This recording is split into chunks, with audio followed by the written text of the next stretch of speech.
Welcome everyone. It is tea time. Secrets of the Obscure. It's happened. It's now past tense. It's over. The game is dead. Guild Wars 2 is dead. Soto is dead. No, obviously not. This is tea time. Secrets of the Obscure Part 2. And we've got more gamers on here. We got Lara. We got Darens. We got ReelyReed. This should be a very interesting thing. I just want to talk about the game. It feels like the completionist expansion, doesn't it? It's like you do the story and then there's like a million other like achievements and collections to work on.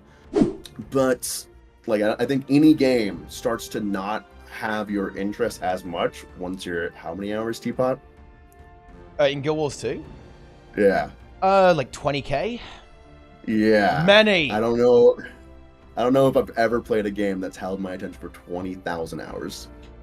This is going to sound really weird, and I'm not flaming here. I love the Guild Wars 2 devs, but historically, they haven't balanced and designed the game around how players play it.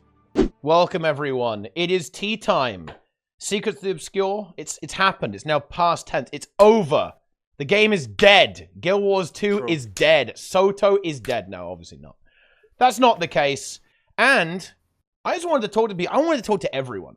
That was my thing. You know, last time we had 5 people on tea time. Maybe we should have had 6. Maybe we should have had 10. But this is tea time, Secrets of the Obscure Part 2. And we've got more gamers on here. We got Lara. We got Darens. We got ReelyReed. This should be a very interesting thing. I just want to talk about the game. You know, I don't really have a particular topic for this tea time, funnily enough. I just want to talk about some Guild Wars 2. We're going to talk about sky scales. We'll talk about tentacles, a variety of things going on there. So I just want a very open question. Let's just get into it. What are you gamers doing? What's going on? What are we playing right now? You know, Soto, it's about a week. You know, been out for over a week. What are we doing? What's going on?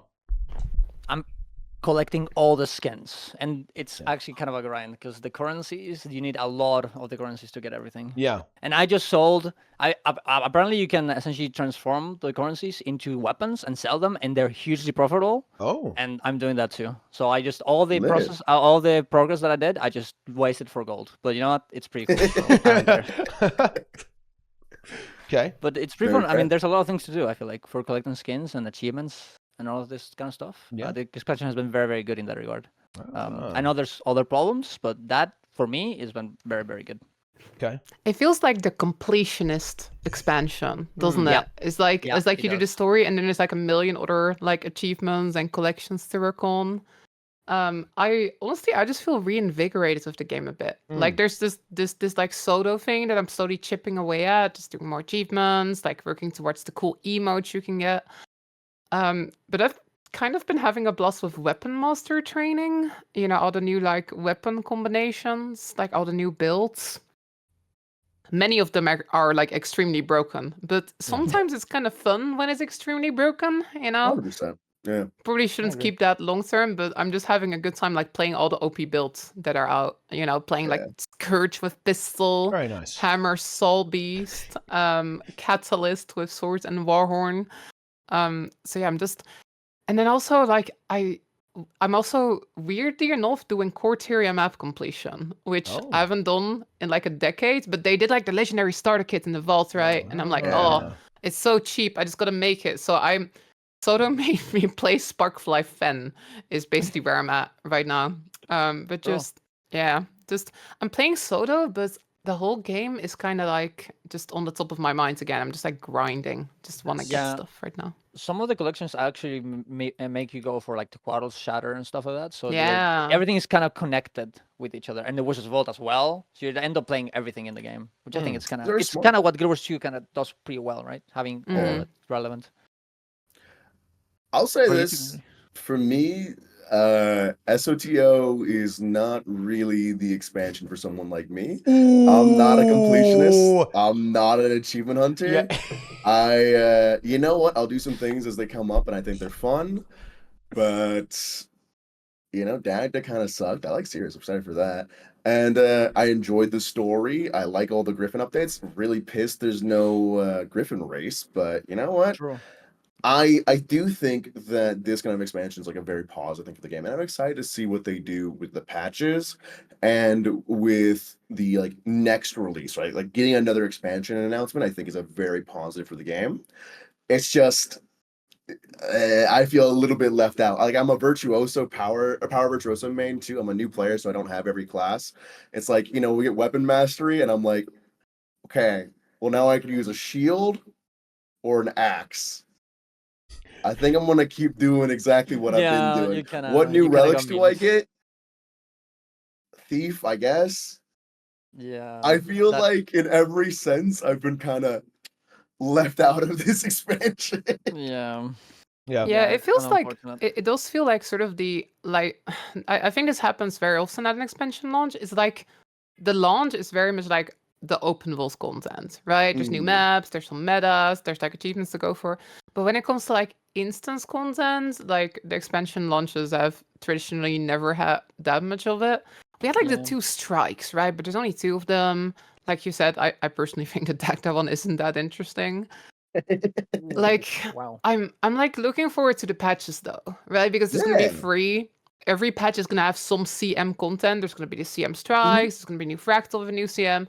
But I think this expansion definitely sort of focused on like, you know, sort of the stuff that Guilds 2 does really well, like open world stuff like that. And as for instance content, I feel like we still gotta see what happens with the patches. But yeah, you're right. There's just not that much of it.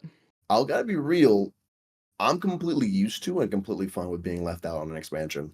Like every single time Final Fantasy, for example, releases a new expansion, it's like a month of just the story. And I like the story of Final Fantasy. I like the story of Guild Wars 2.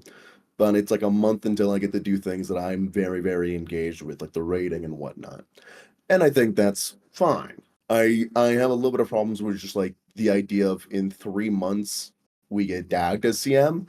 And you know what? I'm putting a little bit of hope there. Like I'm putting a little bit of copium, mixing it in. I'm like, okay, maybe it's a very simplistic normal mode, and they're gonna do something kind of sick. Like they can add like 2 mechanics, maybe 3 to the CM, and like you know, it'd be a very different fight, very easily different fight because it is kind of a blank canvas now. And I think on top of that, I think getting the new map, hopefully introduce new relics, which will engage me more. But I do feel like, you know what? This initial launch isn't for me. Maybe in 3 months I'll enjoy it more, not just because of the CM content, but because there's new things to do. I'm a new player, right? This expansion does target me in that sense because it allows me to kind of do more things easily. I already got my sky scale like a week before because I was like, I wanted to. But now I can kind of traverse the world easier. I have this brand new Wizard's Vault system, which I think is very, very overall well implemented. And I think I'm still feeling re-incentivized to play the game more.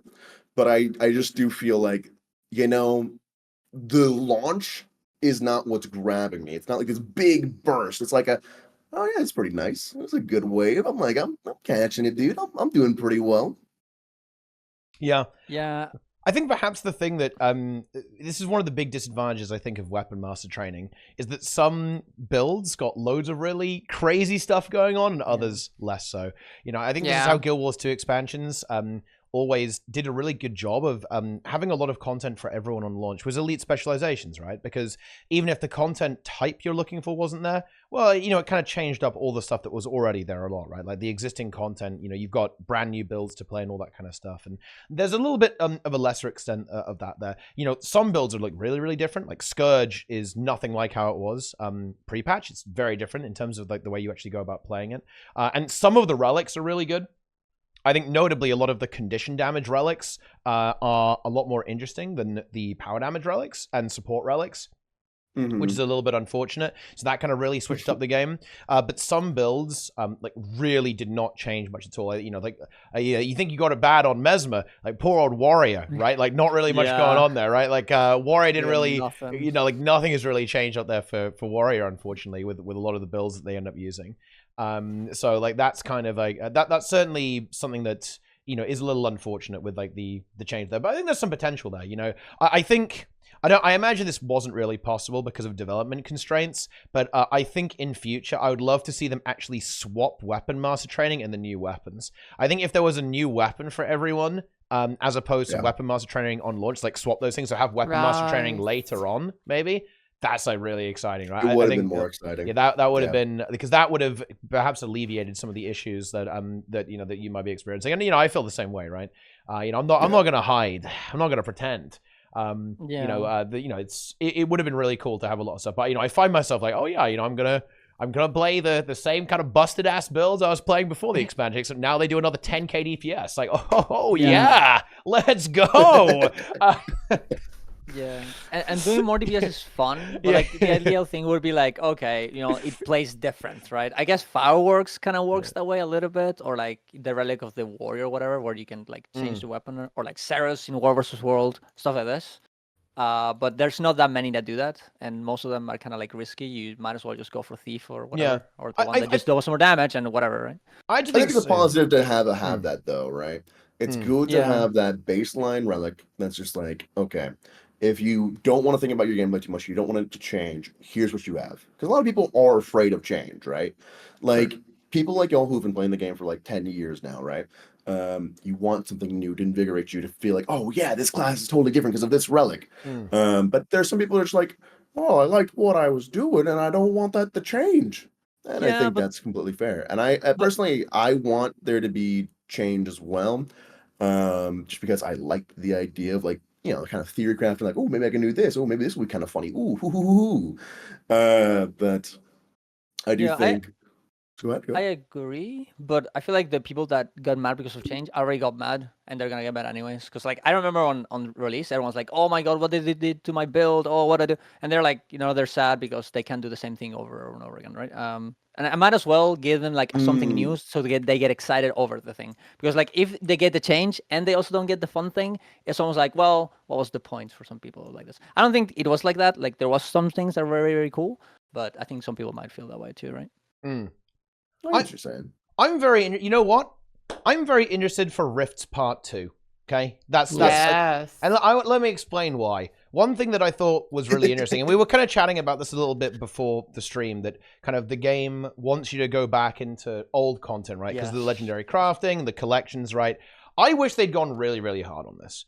Kind of so, oh yeah, you feel really compelled, like you're going to go back over there into the old maps and there's like crazy content in there. But right now it's like, okay, that I'm going to go back into an old map to fight like a champion mob that dies in 2 seconds, right? Like I don't know about that, right? It's not quite there. I almost wish there was... their free ones take a little bit longer. They did not that much, but a little bit longer. Yeah. And they are profitable and they're worth doing.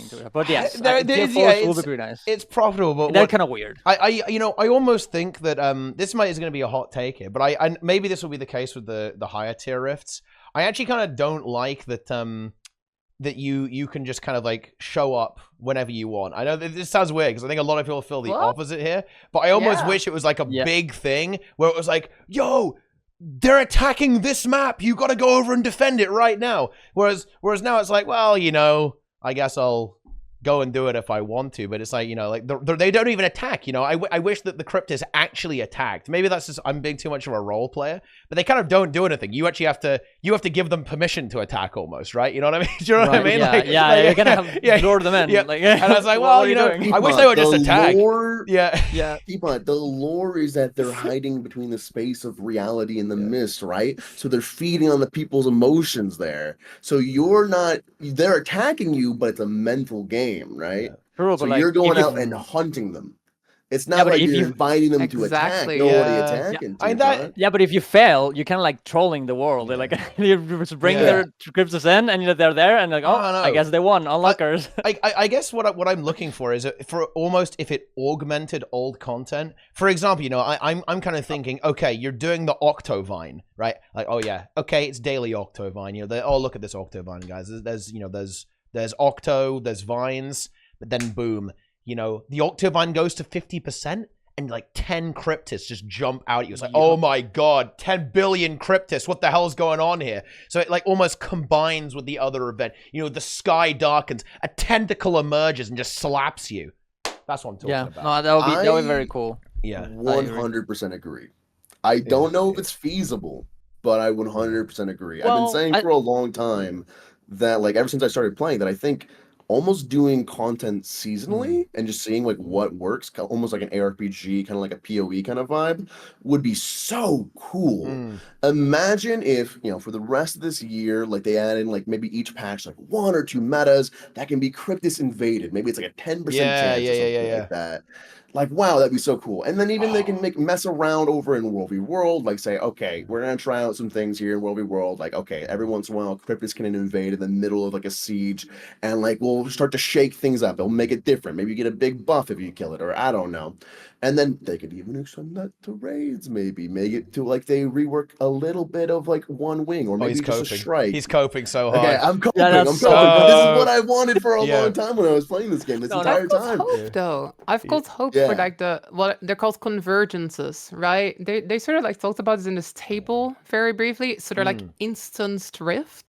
That they're like either you can do them with a public squad or just like with a private squad. Sounds a little like Dragonstorm to me. The thing I actually do like current rifts, but I feel like rifts are like mindless grind content. It's like if you just want to like turn on a podcast, you just want to grind a little bit. Like if like I have a friend who's super into like old school RuneScape. He grinded the shit out of rifts for like a week. He's already finished his armor currency. Like that's the kind of stuff he likes, just like grinding. But those convergences, the instance ones, I feel like that's where they can do the spectacle. You know, that's where they can like make it more interesting, and all you gotta go there and make it feel a bit more like a meta event in a way.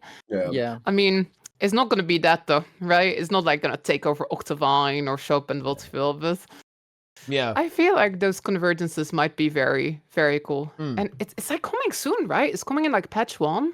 And November, right? Like if you look at the Wizard's Vault, if you look at the special category, there's like a little countdown until when it refreshes. So I'm guessing that's when the patch is. It's like 2 months. Like, oh my gosh, I'm excited. It's kind of insane that they're pretty much putting their patch content on a timer now. Yeah. I think that's good. We know what's coming. It's good. It's very good. But I do think a level of giving themselves space and room is a very positive for the development.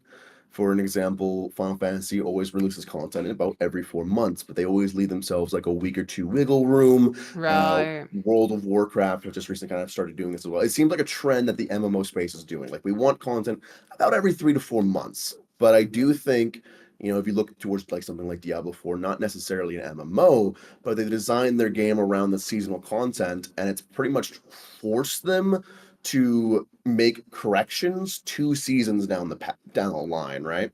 So like if we have a problem today, is it going to be getting fixed in 6 months? Is that what it means for us? I don't know. We'll see, I guess. I mean, I would hope, for example, that some of the things in the metas would change a little bit, but I'm not holding my breath for that because they never come back to change like remake stuff, right?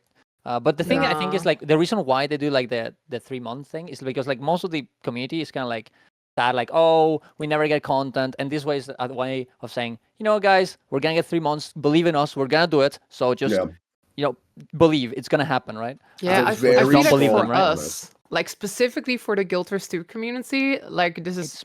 Like we're always in this game we never know what's happening. We're always like roadmap when, like, oh my gosh, it's been so long. And the roadmap is coming next month, and we never know what's happening. So I feel like for us, it's so nice to actually like have a schedule, you know. For the first time in like 11 years, we kind of vaguely know. Very excited for the schedule. No, for sure. I want to not play around with my words here. Like the schedule is a very, very positive thing. I think every MMO should move towards having it to where, like, hey, we've got content coming up in a dedicated, like, consistent time. But I do think, you know, having a countdown for their exact time, I think that puts a lot of pressure on the devs. It probably does. I mean, I guess they could still tweak the timer. The Wizard's Vault ending might not necessarily coincide with the patch, right? You know, I think that's not necessary. It could just continue and go like, oh yeah, look, there's new stuff, right? It's going to pop up. Or oh yeah, all this stuff is going to move to Legacy, right? Like, you know, I don't think that it necessarily has to. I think the biggest thing, or a really big thing about it, is that it just sets expectations. Right, like having a system like this. One of the biggest problems that's caused like the most unrest in the Guild Wars 2 community historically is that people have had absolutely insane expectations for the game. And it comes from a good place. People want the game to be better. People, love the game. They want it to be incredible. They want to have these crazy massive release with like a million hours of content, right, every single time. But I think the devs saying, "Yep, this is exactly what's happening. This is what we're looking to do." Good.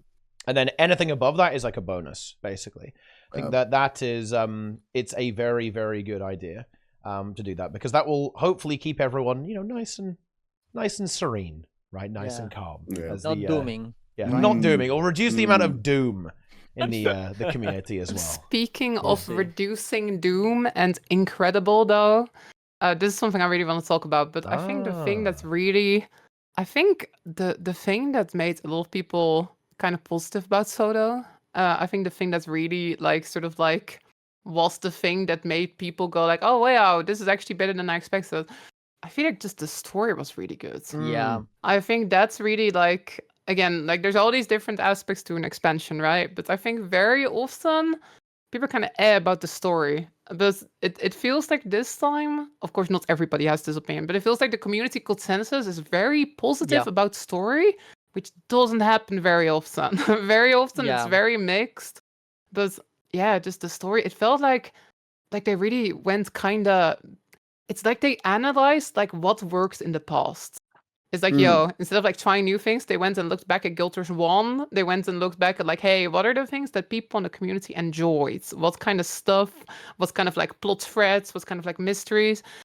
And I think they did an amazing job. I think this is probably the best written expansion they've done. Just like, again, the story was actually pretty short because this is a smaller expansion, but it's like they weren't afraid to do text for once. I know that not everybody cares about this, but like I'm like a lore nerd, right? I love that sort of stuff. Like it's always like they're cramming all this story into like, oh well, the story is only a couple hours long, right? They got a voice act, everything. They can't really do a lot of details. But it's like for the first time, they just went like, yo, we're just gonna put like text docs everywhere. We're just gonna add books. We're just gonna add like all these collections. And even though the story is like smaller than any other Guild Wars 2 story, just having all that optional text that people like I can like obsess over and read all the details made this like the most satisfying and most detailed story they've done. I'm in love with the Soto story. It's very, very good. Yeah, it's very good. And it also like it makes you excited for the next patch, right? Before it always was like, oh, we know what's gonna happen. Who cares, right? But now it's like, okay, what's gonna happen? I don't know. And like you kinda wanna know more about demons, you kinda wanna know about everything. And if you don't like that kind of stuff, you don't have to engage with it. You can use the story and whatever. But if you do the collections, even the collections have voice acting stuff, right? It just makes it feel so much bigger. Like the world is so much more interesting and you kinda wanna invest in it. Right? It's also just nice that it's optional, right? Like if you want to just beeline the story and be done in like 3 hours, you can do that. But if you want to spend all this time doing all the collections and reading all the books and stuff, it's there.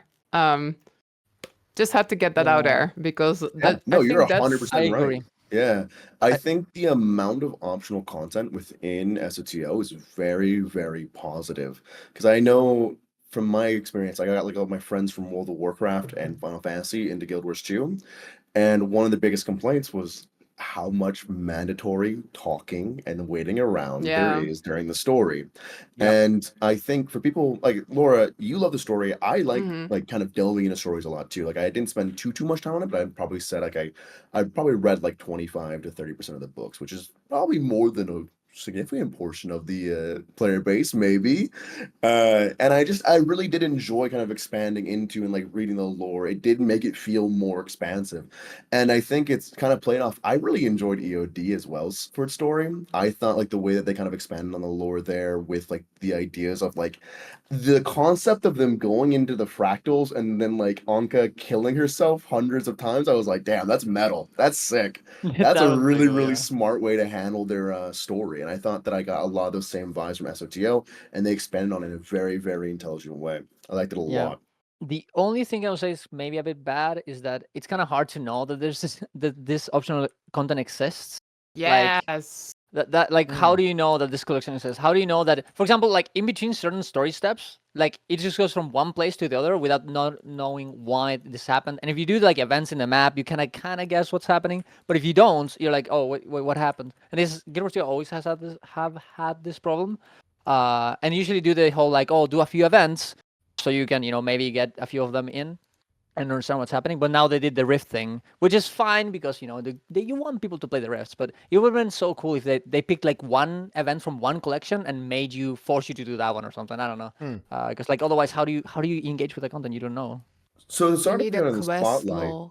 Yeah, quest log, like the achievement panel is kind of like the problem. It's just like hidden in there. It's like random achievements, and then it's like, oh yeah, this one is a huge detailed collection with lots of voice acting, and this is a random achievement. They're next to each other. They should maybe simplify that. I think they have a system for this that they could expand on, because there is a little collection marker, right, that indicates that there's a collection you can start. Right. If you go, after you're done with the story, right, and you go to the Wizard's Tower for the first time, if you open your map, or just even look at the mini map, you notice like a million of these little icons. I think it's really funny that they're kind of they're tiny and gray, right? So it's like very easy to overlook. But yeah, I think they could build upon that system, and I completely agree with everything you're saying here. By the way, I think that this is definitely a huge strength of the expansion, and 100% something that ArenaNet should lean into way more, because the quality of the content there is actually very high.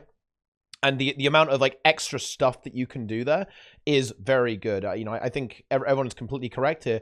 That not everything needs to be voice acted. It's like really nice if it is, right? But not everything needs to be.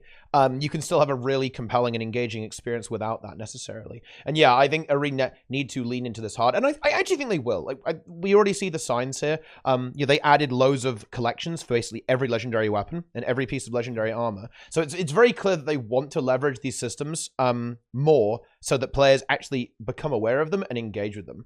I think the vault could also be a potential thing. Like, imagine, this would be a bit weird, but imagine if like one of the special achievements, right, was like make a legendary weapon, or at least like make a precursor in some way, like kind of doing something like that. And they kind of did it with the you have to be really careful there, because you have to do the collection, you have to do a new friend collection, but they could do something like that to kind of prompt players to engage with some of these story achievements and some of this content in the special category.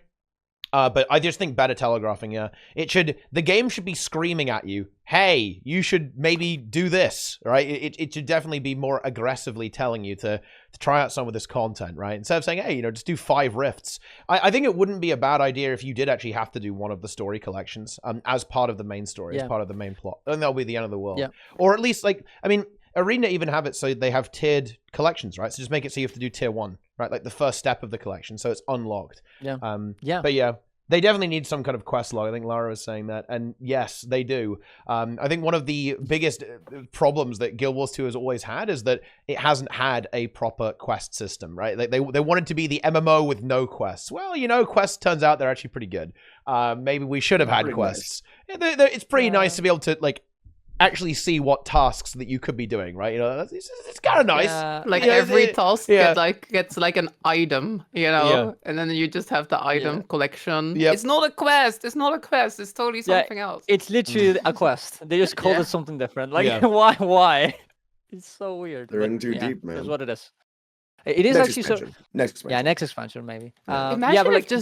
Imagine if they added like a quest log in this expansion, and then they put all those collections in the quest log. People would be like, whoa, huge new feature. Literally the same content, just present it differently. I think something like that would actually be exceptional content for an expansion. Yeah, right? I think so. Look at the vault. Look at the Wizard's Vault. That's literally that. Right. Like the Wizard's Vault is probably the biggest feature, and I think it's probably the feature that players are both most impacted by and are probably most enjoying right now when it comes to Soto. By far. So yeah, absolutely. I think the quest log could be exactly that. Because weirdly enough, it would be a huge amount of content. Because think about how many players would go, I had no idea this even existed. What the hell is this? There's actually so much for me to go and do. So yeah, I think proper presentation of what's actually available in the game, would be probably one of the most impactful features, biggest content drops they could possibly do. Because there are actually loads of kind of interesting collections out there that people just don't engage with, like whatsoever. Yeah, there's so many in this expansion too. Like it's kind of insane, honestly. Like I'm never finishing everything. Yeah. Jesus Christ, it's too much. I almost wish there was like this is a weird thing. I don't know what this would actually look like implementation wise. But I think it would be really interesting if you could almost have like a lore guide or a story guide that would kind of point you to, if somehow like some of the interesting lore points were pointed out on the map. Like for example, there's this one particular conversation that I thought was really interesting in Icebrood Saga. Like if you go kind of behind the keep in Bureau Marches, really out of the way. There's basically a group of people at a camp, and there's this Norn, and she's just telling the story of Bone Skinners. But the thing is, you never encounter this through normal gameplay. You have to find it. And it's a really interesting, incredibly well voice acted, really interesting conversation about, the lore of this kind of like horrific abomination that's plaguing these particular lands, right? But you never encounter it. It almost needs to be like, there needs to be like a new thing on the map. Like you have POIs and you just like point of lore, right? And you can go and like find all of them, and you have to engage with all of them and all that kind of stuff. Yeah. I think that will be huge. Cause look, you know what's really cool? You know, the, a new friend collection, it tells you to go to this kind of crazy door in, Straits of Devastation, right? I had no idea that was even there. Like, some people were like, "Oh yeah, you've got to go see the door in Straits of Devastation." I was like, "What are you guys talking about? What's the door in Straits of Devastation?" And it was like, "Whoa, I've never seen this before."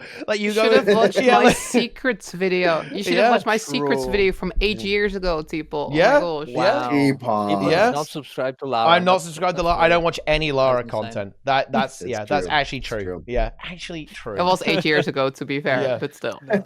Yeah. And I think stuff like that is really interesting. Like, these games are huge, right? Like MMOs are absolutely massive. Yeah. And Yeah. the game kind of, I know it kind of spoils the mystery to an extent, I guess. Like, I think it's really fun to kind of wander across something by accident. But come on, like, the game is there to be engaged in, right? You know, there's really cool stuff like, oh yeah, the Griffin being a secret mount is a really good idea. Think about it. All that means is that basically nobody is going to get the Griffin. So, like, players just don't get to experience it. Because it's true, though. I disagree on that. Yeah.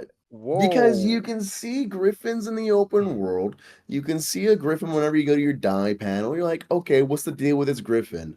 Anyone that's like inquisitive would be looking into it. And then if you do anything in POF, you'll get a drop that's like, oh, hey, this is something griffin based. Now, should the drop be more highlighted? Probably. You're playing an MMO in 2023.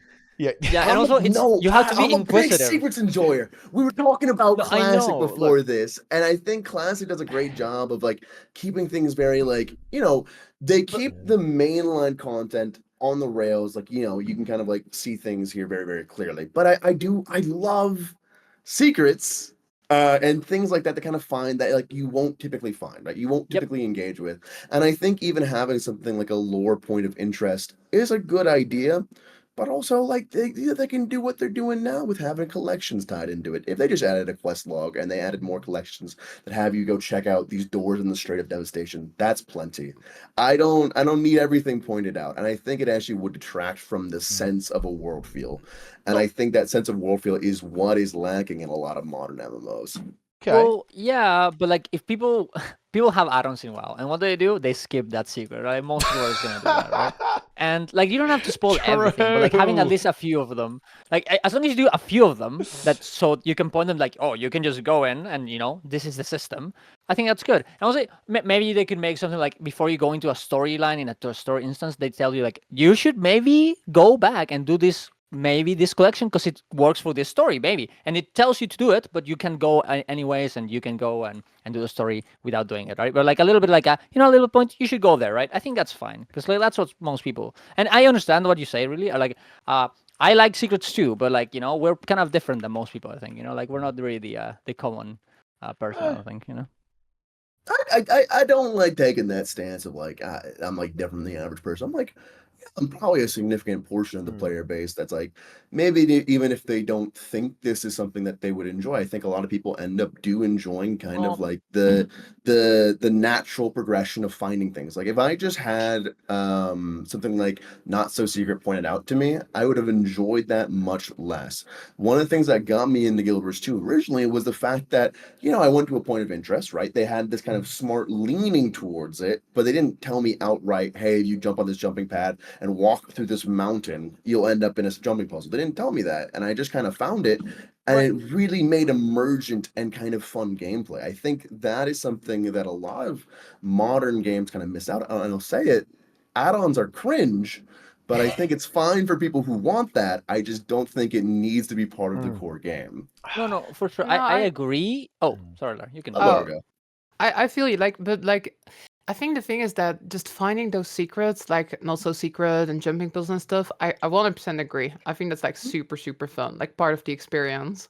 But my main issue, I feel like this is just one of my biggest criticisms of Sodo specifically, is that they've got all these really high quality quest lines, and a lot of people are like just playing for the expansion. They're like, "Oh, I'm done. I've done all the story, right? There's nothing else. There's no content." Pointing out Exactly. quest lines, I think, is positive. Pointing out every single secret as you kind of go through it, like if they have like a little more point of interest, I think that's when you kind of run into an issue there. Yeah, a few of them is fine. I know. I know what you're saying. Yeah, the thing is also like the problem is like it's fun when you find the secret, but the problem is like most people just not gonna find it, and then they get nothing, right? Like that's kind of like the issue, right? But I agree. Like some of them, like should be hidden for sure. You shouldn't make all content hidden, right? But if like 1% of the content is hidden, I feel like most people are pretty satisfied. Got a good belly full of the 99%. Yeah, it's just that this game is kind of like 80% hidden. Like everything is like hidden, and no one knows. Maybe. Yeah, I mean, like the achievement panel being the main source of like finding collections stuff like that is definitely a problem. I 100% agree there. Like, it's just I think that certain degrees of hidden is a very big positive. I know, like in World of Warcraft, at least since Legion into BFA, I think they may have stopped them Shadowlands, but they were doing like these big, massive secrets. And for a lot of people, even though WoW was absolute garbage, like literally the most unplayable shit I've ever seen before in an MMO, it still engaged people. There were a lot of people who were still really engaged, like, oh yeah, well, I'm gonna log in, I'm gonna work with this giant secrets finding community, and we're gonna figure out, oh, how do you get this mount that's in the game files? We know it's in the game, but no one's been able to find it yet. Oh, turns out you need to go turn left, go down this massive tunnel, activate all these little puzzles and switches, then you're gonna enter into this massive maze that's randomly generated, and if you find 5 torches, and it's like really sick, and then you get your special little pony, oh wow, it's sick. It's very, very emergent gameplay. It's very, very different. Yeah. But that also got spoiled though, because like you got like data mined and everyone's talking about it, right? So is it really a secret, right? It's kind of like a half a secret, no? Well, the data mining wasn't able to figure out the steps. Yeah, the methodology. We knew that it existed, and knowing that if something like the Griffin exists is a positive, because then that leads you to start thinking, how do I unlock this? For example, I did the Griffin completely blind, right? It was the first collection I ever did. It was the first time I ever did this kind of stuff. And I was like, okay, what the hell am I doing with this? I don't understand it. And I thought through it and I was like, okay, well, I got a mount in every single zone. So maybe it's in Vabi. Okay, I got this thing in my inventory and I broke it down. And I found a lot of engagement from it. It was a lot of fun. It was exactly what I was looking for in terms of like something like a fun, engaging kind of secret. Yeah, but isn't, I think I completely agree with this, but isn't like the enjoyment here not in the secret, it's the fact that the steps to get it aren't necessarily pointed out to you. Because I think this is very true. I think that something that does really take the joy, I think, out of modern MMOs, at least for me, I think a lot of people like this, to be clear. I'm not saying this is bad, but the way that modern MMOs typically operate, it's very much, right, go there, this thing is here. Go talk to exactly that guy, right? And then that guy will give you that, and you got to go there, right? And it's very formulaic. It tells you exactly like where you have to go, right? Exactly where you got to go in all these different steps. But this is something that I think Guild Wars 2 collections do really well, especially on the launch of a new expansion. You have no idea where all of the little things are, right? You have to actually go and find them. You have to actually track all this stuff down. You don't necessarily like have all of the steps. I think that is where the really good stuff is in a lot of this content. I think that but what was it? Wait, what was it in there was like a big scavenger hunt, I think, that happened at some point. Where? Oh yeah, it was for like the legendary stuff, right? Like whenever new legendaries came out, like, everyone had to like figure out how where to yeah, no, it was Lara knows what I'm talking about. It's coalescence. When coalescence came out, the legendary ring from raids, there was like a massive surge from the community to figure out how to do the collection, because the collection was weird, and it told you to go to some bizarre places and talk to some incredibly obscure NPCs, basically, and find all these like they were like very kind of vague clues, and people had to figure out where you had to go. The clues are not complete bullshit. They were definitely workable. Some collections have terrible clues. In fact, there's one collection. There's one collection that's actually wrong. I can't remember which one it is. It tells you to go to the wrong place. It's really funny. There's one in Sodo, right? Yeah, it's just wrong. There's one in Sodo, it's just completely wrong. Yeah, it says like, I think it says like Wizard's Vault, and it's like, no, Wizard's Tower, and it's in Amitas. Like, what do you mean? Like, Yeah, and that's maybe not exactly ideal. But I actually think Guild Wars 2 kind of does this well. Like, you know, you can obviously look it up on the wiki if you want to. But I think it does do a good job of not completely hand-holding you on a lot of these collections. I guess what I would say is that I think it should point out to you a little bit more that these collections exist, right? Or like nudge them towards you a little bit more, right? I definitely agree that the Griffin, like if you miss that, if you don't figure out that you can get a Griffin in the game, then there's probably no hope for you, to be honest. Like if you just watch like everyone flying you around on them, but I know what you're saying. Teapot and everyone else. When POF came out, or even into the current day, right? Have you ever been asked, how did you get X mount or X item or anything like that? Yeah. Has anyone ever whispered you, not even just in Twitch chat, right? Like they whisper you in game. Like that kind of stuff is like very, very evocative to me when I think in every single MMO. I love it, right? When you have some little peepo coming up like, hey there, sir, how'd you get your Griffin? What's that from? I'm like, there's a sense of prestige to it, right? Yeah. This was like huge when the Griffin just came out. And like, you know, people were like, what? There's another mount? How did you get that? You know, that is free. Honestly, that is pretty cool. I think you know what? I think this is where the wiki being good is such a backfire. Because you know what? I actually kind of disagree. I actually don't think that happens. Because the wiki is actually really good. I don't think that happens very often. It definitely does happen. So some people are like, hey, how did you get that? Right? Or, oh, I think people ask like, what skin is that a lot? Because they very much know that I need to know the name of the skin so I can look it up. This is like a real, because I think this is kind of what ReelyReed is talking about here. It's very much like modern gaming and the incredible amount of effort these crazy community members who put in so much work into this stuff in a way has kind of like removed some of the mystery. I think a lot of people are very nostalgic about, you know, the original Guild Wars 1 or the original vanilla WoW, right? Where nobody had a clue what was going on, right? Like the internet barely existed, right? You had no idea. I think that's why there is so much.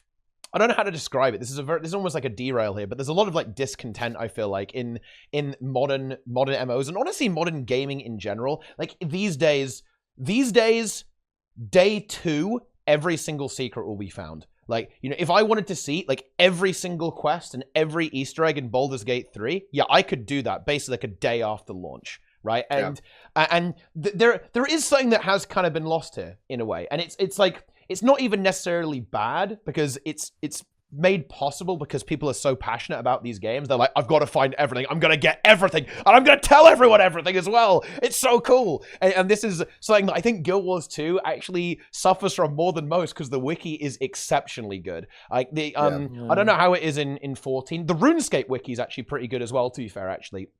At least for old school anyway, because I played that game a little bit. But Wowhead is not as good as the Guild Wars 2 wiki. I'm sorry, it's just not. It's nowhere near as good, actually. The Guild Wars 2 wiki is incredibly good.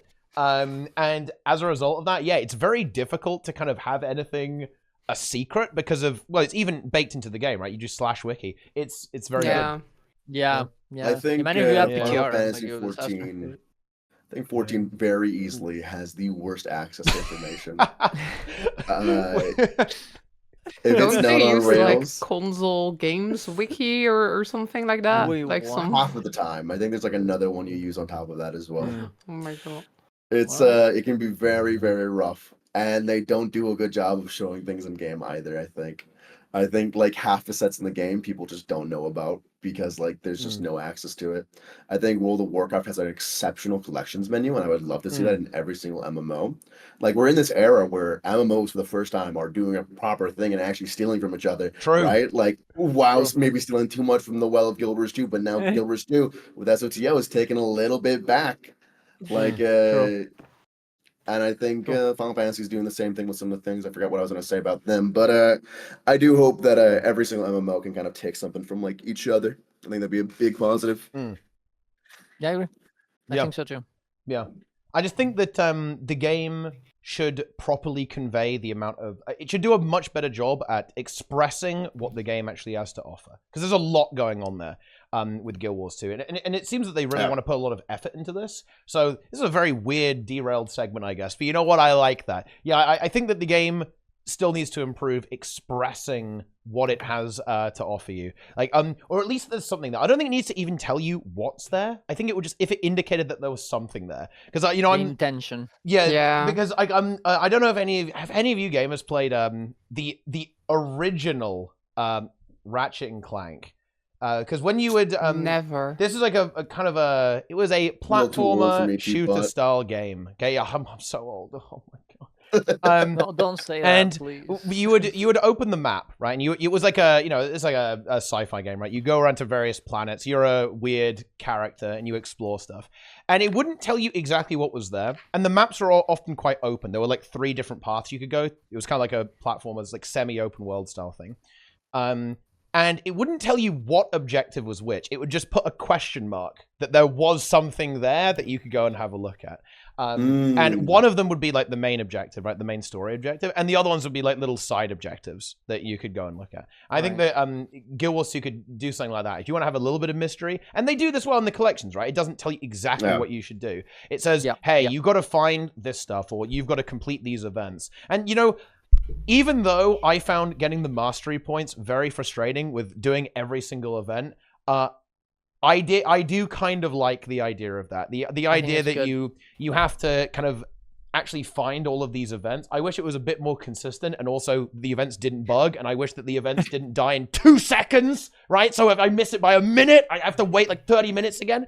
Okay, but outside of that, yeah, I think some of that is good, like unpacking where is that event, where is this NPC, right? Yeah, I think that is a really cool part of it.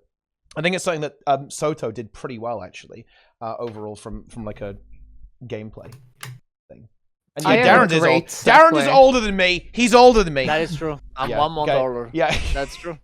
It fucking sucks. It sucks. Go for it, I hate it. I have a great segue. Okay. Segue. Like to move us on to the next topic and still be relevant.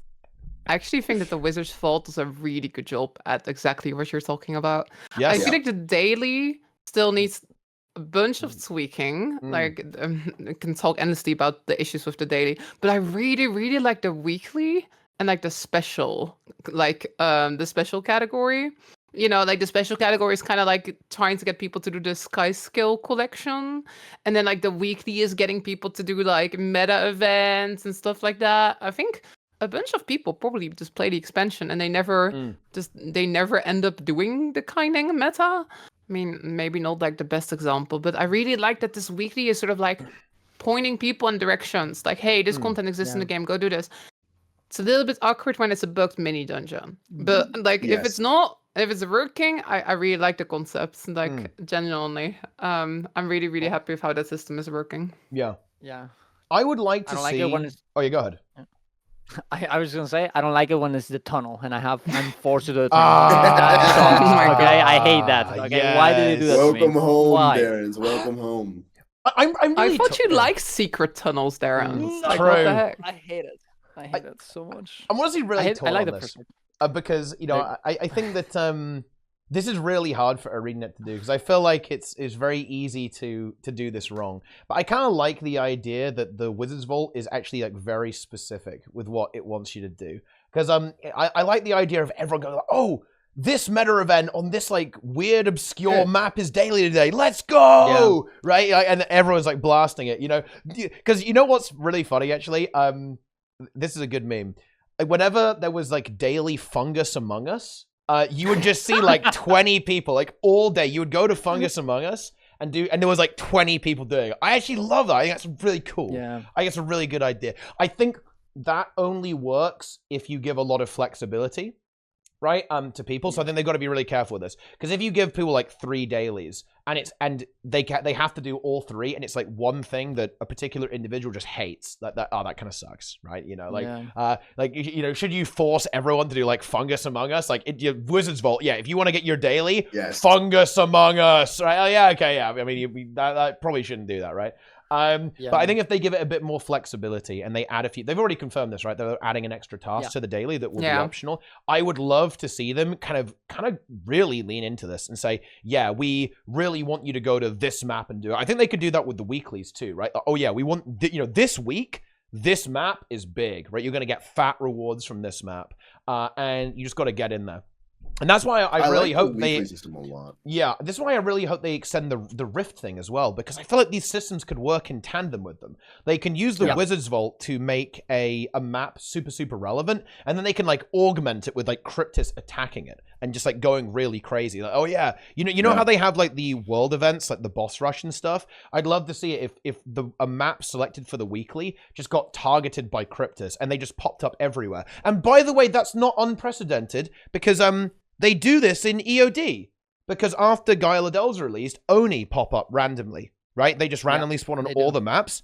Do that with Cryptis. I want to see you're doing a meta event on even like a core map, and just randomly, like a massive portal opens and loads of Cryptis just pour out of it. I think that's actually really cool. And they can combine that with so everyone's there, everyone's pumping this map. There's Cryptis invading, and all of a sudden you've kind of turned an old map that nobody gives a shit about, right? I don't fucking know, like Fields of Ruin or whatever. Who cares, right?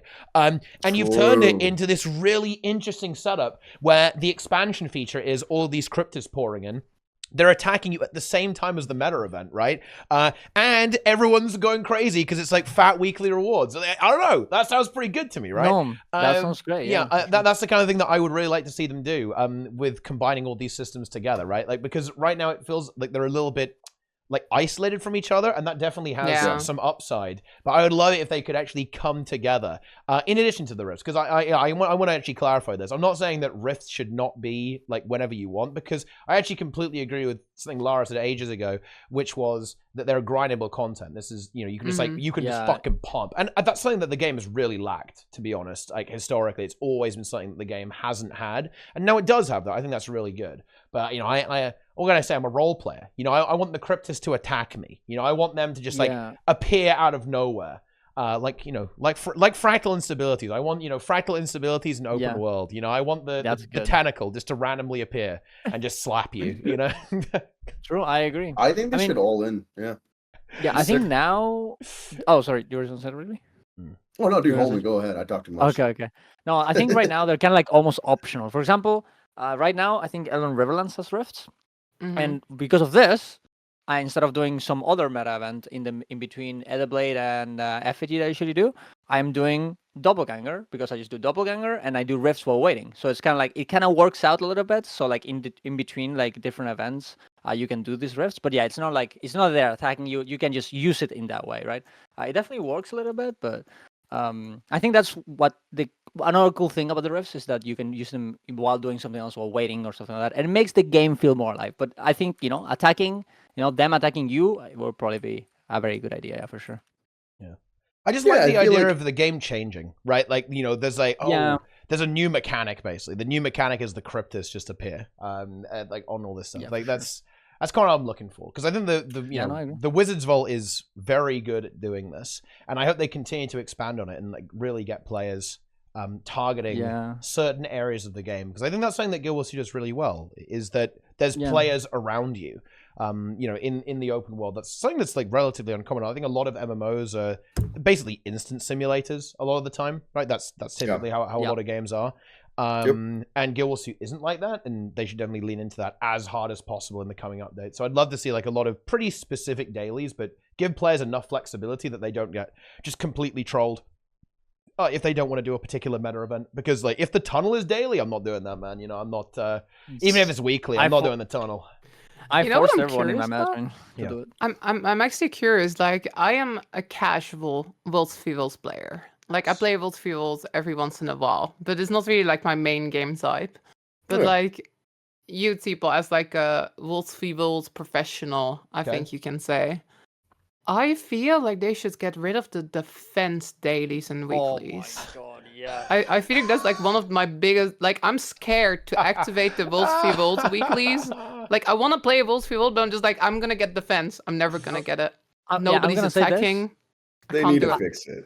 They should fix them. They should fix them. I've been doing Wolves Vault this whole TeaTime. I was at 7 out of 10 from defense. I'm still at 7 out of 10. I have nothing. I won nothing. I got nothing.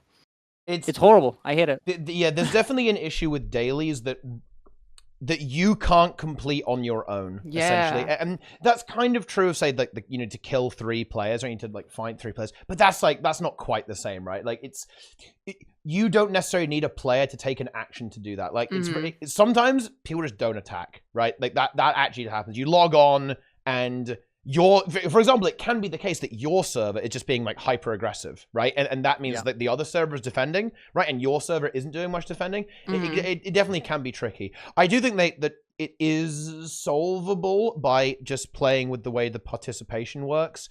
It is very weird to get a tag on some of those events sometimes, like notably the escort as well, right? Where you have to escort the supply Doliacs.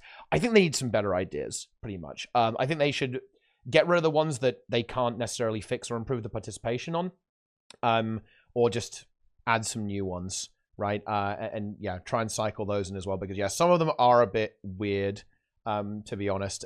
Yeah, especially in World versus World, you know. But I guess it's difficult to have prescribed activities in that game mode because it is a bit wide open. Like, what else could they really do? Yeah, I guess as opposed, because otherwise it would just be like the same captures every day, right? It's like, oh yeah, you need to go capture and go do City stuff. and Sanctum jumping puzzle. Oh, that is That's all they need. The best one. That's all they need. That is a funny meme. I mean, look, there you can go. You know, maybe there needs to be like you know what they should do? They should just make it so that there's like a defense event at the top of the Obsidian Sanctum, so you can just defend that. You get to the top, and then you get the defense event for not letting people up. Right? That's how they fix it. Oh my god! I want to see that. A music guild violence. A music guild camps Obsidian Sanctum. New video if you like. Get up there with all of C major and just like have 50 thieves and just camp there. Do it. You should stream that. I want to see toxic Lara just camping, just like before this TeaTime started, y'all were talking about how you enjoy watching griefing videos. Like I'm starting to see this now. I'm seeing it. I have been in those grief videos. Like I think we may have all have. It's great. It's wonderful. Whenever you're not getting griefed. Yeah. Oh my god. Yeah, you got to accept it. Sometimes you get people, sometimes you get got. That's how it is. Yeah. If I get griefed, I laugh. I'm like, wow, that was pretty poor. I'm just envisioning it now, like right at the top of the Obsidian Sanctum. A little Peepo is just climbing up there. Lara is there on her Guardian. Wow. And just hammer falls him off the edge. Just like, bam! Knocks him off with the Guardian. Falls to his death. Has to do the entire thing again. Lara whispers him, "You're bad." Oh man, it'll be so good. Like I think the chat wants to see that, right? I think that your chat wants to see it. Your chat. I would get in depth. Would be incredible. Yeah. The greatest Guild Wars 2 event we've ever seen before. Yeah, that would be very good. That would be in live stream films. I agree. I think that oh yeah. I still don't like World v World. You're a World v World pro. Yeah. What would you suggest I get into it with? Because I like the idea of roaming. I like the idea of getting into fights. I hate the idea of being a Zerg. Okay. What would you recommend? I'll play literally anything. Make a group of 15 people and go play with that group.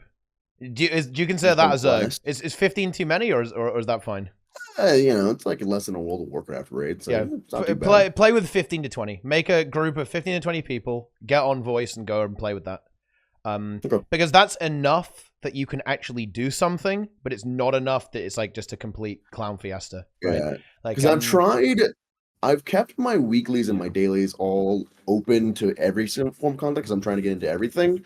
And like World v World is just something like my attention span cannot penetrate. It's something that I see you blasting on your Harbinger and you're like, I'm 1v4 and I'm not having fun. I'm like, well, that sounds more fun than like what I'm doing right now in World v World. So like, maybe yeah, I think the best part of World versus World is kind of like playing with everyone on voice, everyone just going crazy and playing as a team. I think it's like the team play is what makes it very interesting. I think roaming can definitely be fun, and like you can get like a sick 1v4. It's not really for me because you're basically just kind of bashing people who are way less experienced than you and have like bad builds. So it's like whatever, right? It's it's not it's not exactly what I'm looking for, but yeah, I think the really fun stuff is the 10 to 20 people, or even 5. I think like going around with a group of 5 is actually really fun, to be honest. Like 5 to 20 in a group, everyone's on voice, everyone's blasting, everyone's kind of try-harding, and you just try and pick some fights and like do some objectives and like play the game. I think that's like optimal World vs. World. Because I agree with you. I think when World vs. World gets too big, it's a bit, you know, okay, it's all right. Yeah, it is all right, but it definitely loses some of the the nuance, right, in the gameplay. I think when it gets like too big, with like the massive Zerg gameplay as well. But yeah, very fair. Teapot, now that we've derailed it and the energy's kind of gone down for a second, I think I should bring up a question that I think Laura will be excited for. Okay. We're gonna give Final Fantasy 14 a try. We're gonna get into the rating there. Yeah, I mean, you know, I've got to finish playing WoW first, but what do you mean you've got to finish it? How do you finish playing WoW? them in the wrong order? Yeah, I mean, you know, it's not impossible. To be honest, I'm playing a lot of WoW right now. Not impossible, boys. Yeah, it's not impossible. I wouldn't be opposed to playing the game. It's definitely not. The world is definitely not something that I am particularly interested in. I'm not gonna lie. No. Like that style of game is not something I pay attention to. But like the actual content, sure, I don't see why not. Dude, imagine this. I think the combat style might be different, and I'm not gonna lie. Look, you know, this is the way I see it. I view WoW as, I mean, the combat is all right in that game. It's very hard carried by the implementation of the combat system. But like definitely Guild Wars 2. Like, I'll say this for the Guild Wars 2 fans. You know, like the Covenant. You're not gonna like this, guys. Like Guild Wars 2 is in my opinion, like the superior game in almost every way from a systemic perspective. It's just that the implementation of those systems in WoW hard carries the game. They really do a good job of making content that fits the systems and giving you a lot of stuff to do and a lot of room to express your skill within those systems. This is where Guild Wars 2 fails for me. Like, nothing matters in this game when you do 50k DPS, right? It's like the systems are, the content is not designed to fit the system in Guild Wars 2 very effectively, and it means that a lot of your decisions and a lot of your actual actions don't matter that much. And that's like the my opinion. Like now we're making everyone happy. I'm flaming everything, guys.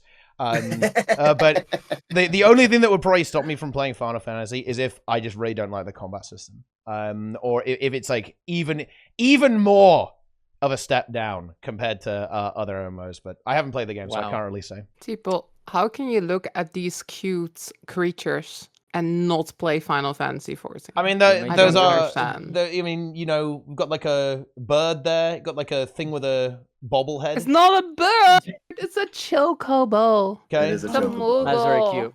Yeah. To be honest, the story in Final Fantasy games is insane. That's so good. I have to play it just for the story, because I watched Plenix play through Final Fantasy, and everyone's like, "Oh man, it's got the craziest story ever." And you know what I saw? I saw an anime character drop out of the sky with a giant sword and then just leap away, and I was like, "What? I don't get it. I don't understand." Like, why is this good? I don't understand why it's good. You just have to get to post Stormblood, get started into Shadowbringers, like, oh, wow, okay, yeah, now we're gaming, boys. You know, it's only after like 150, 100, 200 hours, something like that. And then it'll really sink in for you.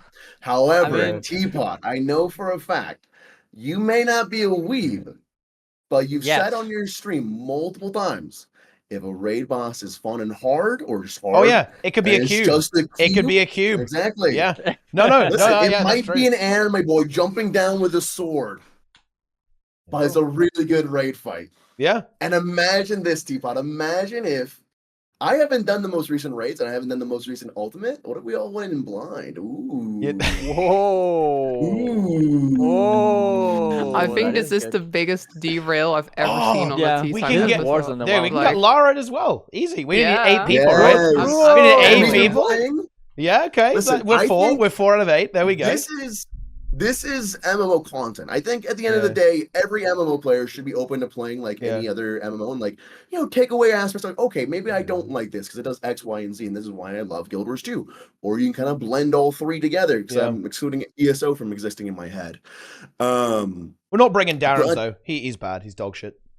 Yeah, he died to a level 15 boar. Like, true, actually true. There as well. That's true. He did. I did die. Yeah. But you know what? I'm back. I'm level 13 and I killed that boar. So revenge has been happening. Ooh, Yeah. I don't care. I'm going back.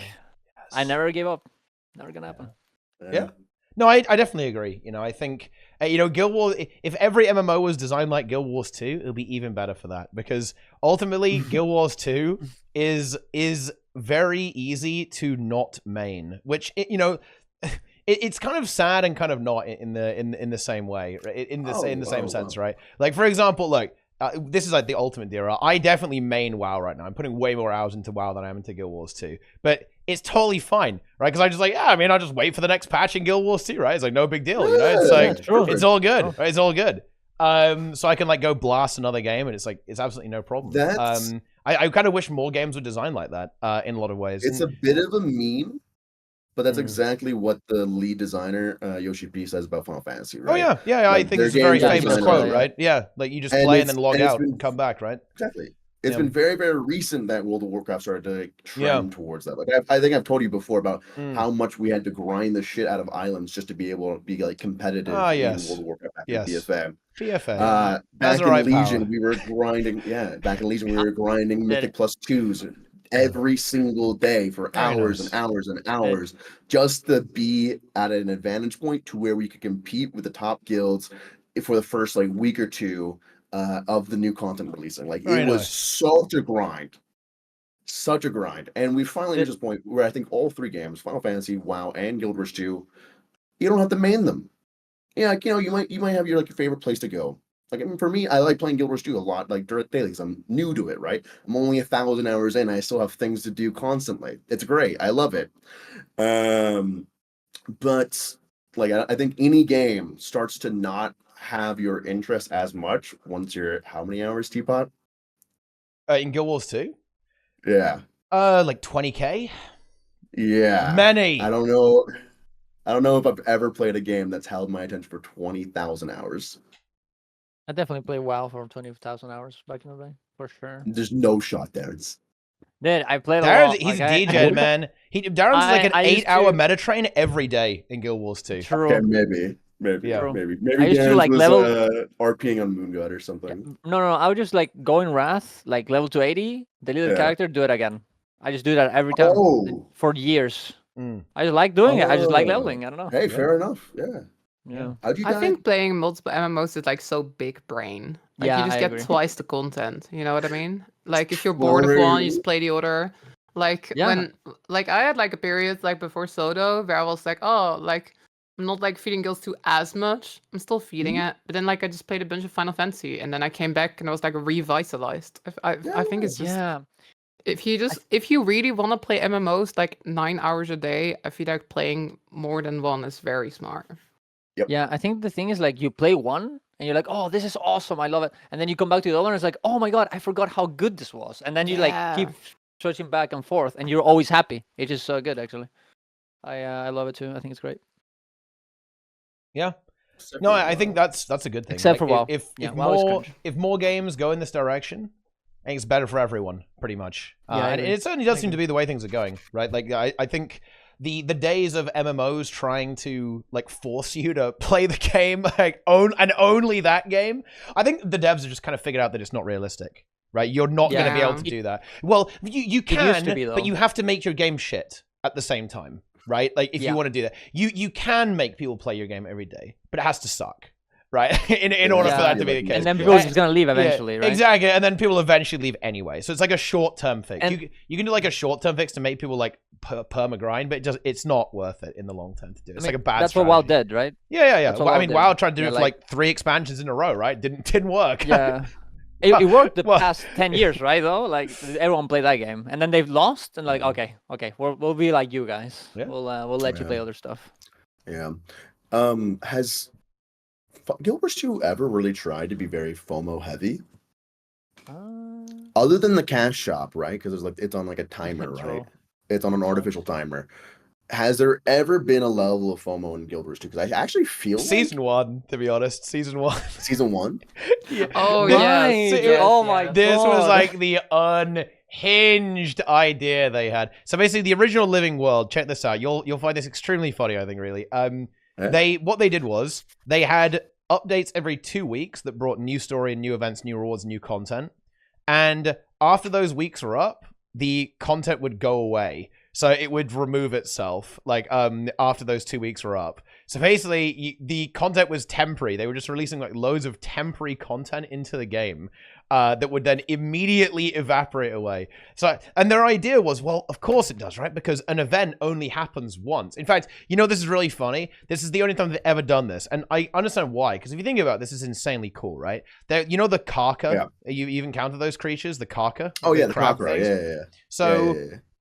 Those attacked Lion's Arch. It only happened once. But here's the thing. There was actually a one-time event. Like, you fought the ancient Karka on South Sun Cove. And it was a one-time event that if you missed that event, it never happened again. Ever. Wait, ever so it again. Was like the gates of Encourage? Yeah, exactly. Just like a giant crab? Yeah, with a giant crab. That's so lit. Yeah, and if you think about it, that stuff is really cool, but it's not very practical from a development standpoint. Horrible. Right, yeah. So, yeah, this was... And do you know what the funniest part was? Is that it dropped a near-guaranteed precursor. So if you missed it, unlucky, buddy. Right, unlucky. Watch out for that. Back then... Precursors were very big. You'd have like people that like took like a 1-year break from the game, and then they'd like come back and they'd be like, "Where's all the new content?" I was like, "Yeah, all of us got deleted. It's all gone." No, wait, for like an entire year they deleted everything? Yeah, no, I mean there were like some permanent things, but almost all of it was like temporary. Yeah, incredibly insane. Yeah, because the Nightmare Tower and stuff like that came out during that period too. Did they just delete that after like a month? Yeah, kind of, right? And then now it's finally back permanently, but it took like a decade for it to come back after it got deleted, basically. And had to it sounds like they were taking a little bit too much out of the well of World of Warcraft there. Really? Why did you do that? When did they do that? Yeah, they did the exact same thing. I think World of Warcraft actually did a little bit later with Legion. Back in 2017, they released the Invasions? 7.1. It wasn't the Invasions. They had the Mage's Tower, the Mage Tower, you know? They had this like content that was like single player content where you went in and you fight a boss, cool, and it's like pretty damn cool. And then for like 4 years afterwards, it was just removed from the game and you couldn't do it. And they've been doing that with a lot of content in World of Warcraft. Like parts of BFA are completely removed from the story just because like they wanted to rework it to be leveling content now. Yeah. So like World of Warcraft until Dragonflight, which I think is probably the best expansion they've ever released, have just been gutting bits and pieces of their game and just like saying like, don't get to play that. Encourage gate opening, the Mage's Tower, so many things throughout the years, even like events in Wrath of the Lich King. I remember one where you're like fighting the Putricide in Undercity was completely removed. Right. There are massive story events in World of Warcraft that are still not in the game whatsoever because they had them for like 2 weeks and then it was gone. To be fair though, those events are usually kind of similar, like the Legion invasions, the Battle invasions. They're all kind of similar. It's like a big boss and then invades the city or whatever. No, it wasn't the invasions. It wasn't the invasions. No. I mean like the pre-launch whatever thing, like the Wrath of the Lich King about the pre-launch or whatever. Yeah. They were also kind of invasion, like right, kind of like like pre-launch stuff. It was like a mini meta event, kind of right. Yeah. It's like a baby meta. So it's not that bad because like you will get it again just in another format, right? And they did come back the Mage Tower eventually. Massive stuff. Like there is a massive chunk of the Wrath of the Lich King story missing from the game now. Right. If you watch the Wrath's Gate, right, one of the biggest cutscenes they've ever worked on, and it leads up to Putricide jumping out the blight on top of like the undead and the other like allied soldiers. They actually just removed all context for that after that point. Oh. One of their biggest cutscenes. It's pretty incredible. Unlucky. That's pretty dumb. Yeah. That's pretty dumb. Yeah, that was season 1. You know, it also caused the devs to die and burn out. Well, they didn't actually die. Like, not in a video game. Yeah, in a video game. Yeah, it was. It was definitely a very bold plan. But yeah, in general, Guild Wars 2 stays away from that.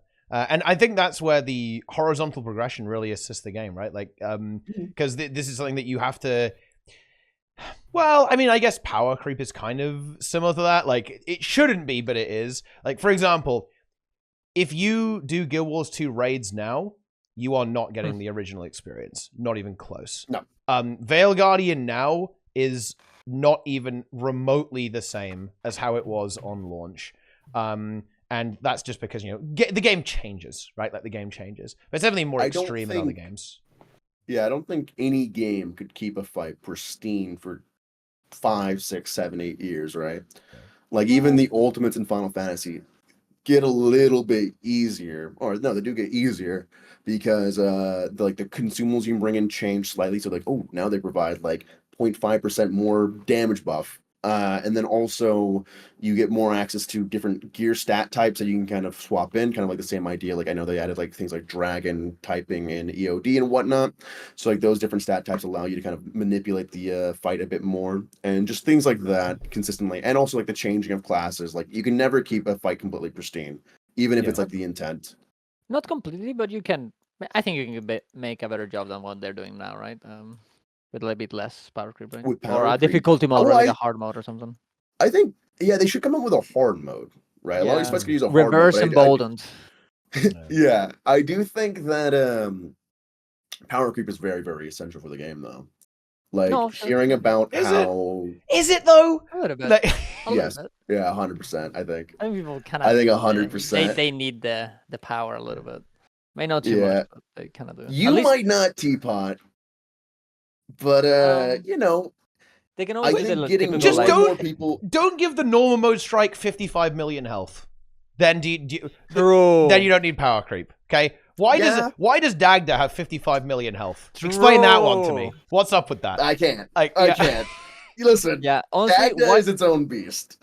Why do we not have emboldened mode for strikes? Like, why is that not a thing? That would be actually a good thing for those peoples, and then they don't have to have like 50 million health as well. Like, it would be way better. Onlookers. I think, you know, I heard Emmy talking about this on her stream. I think it was a very positive thing. That even though things like Scourge right now are fucking busted, absolutely busted, it does keep things interesting. I think even you mentioned that, Laura, with like the fact of like, if weapon mastery was boring and like you came out and like there wasn't like a hammer, there wasn't like a pistol for Necro, like it would just be boring, right? You'd feel like a power virtuoso. You didn't get any cool relic, you didn't get any cool weapons, and you're just like, well, you know, it's nice that everyone else is having fun. Yeah, just like weirdly enough, I feel like the one way to get Guild Wars 2 players to like play a different class if it's OP. Like if something new comes out and it's like mediocre, everybody's like, I'm just gonna keep playing what I'm already playing. Yeah, but like, very, very the important. one way they finally got people to play Herald is by making Herald busted, right? Like, because Herald wasn't even bad back then. It's just no one played it. Yeah, wasn't it nobody still cares. the best class for HCCM to provide quickness? Like, even when it was considered bad? Well, the People weren't really playing it. This is a complicated issue. The problem is that a build can be very, very good, but it won't see play unless it fits into the way that people build squads.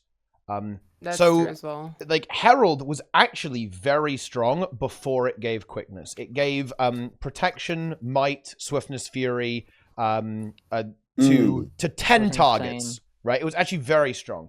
And it extended the boons out on everyone to 10 targets as well. It's very good. But the thing is that a build like that does not fit into the way that people engage in the game. This is because there is no Holy Trinity in Guild Wars 2, but actually there is. Like, you have offensive support, defensive support, and DPS. And you're going to play...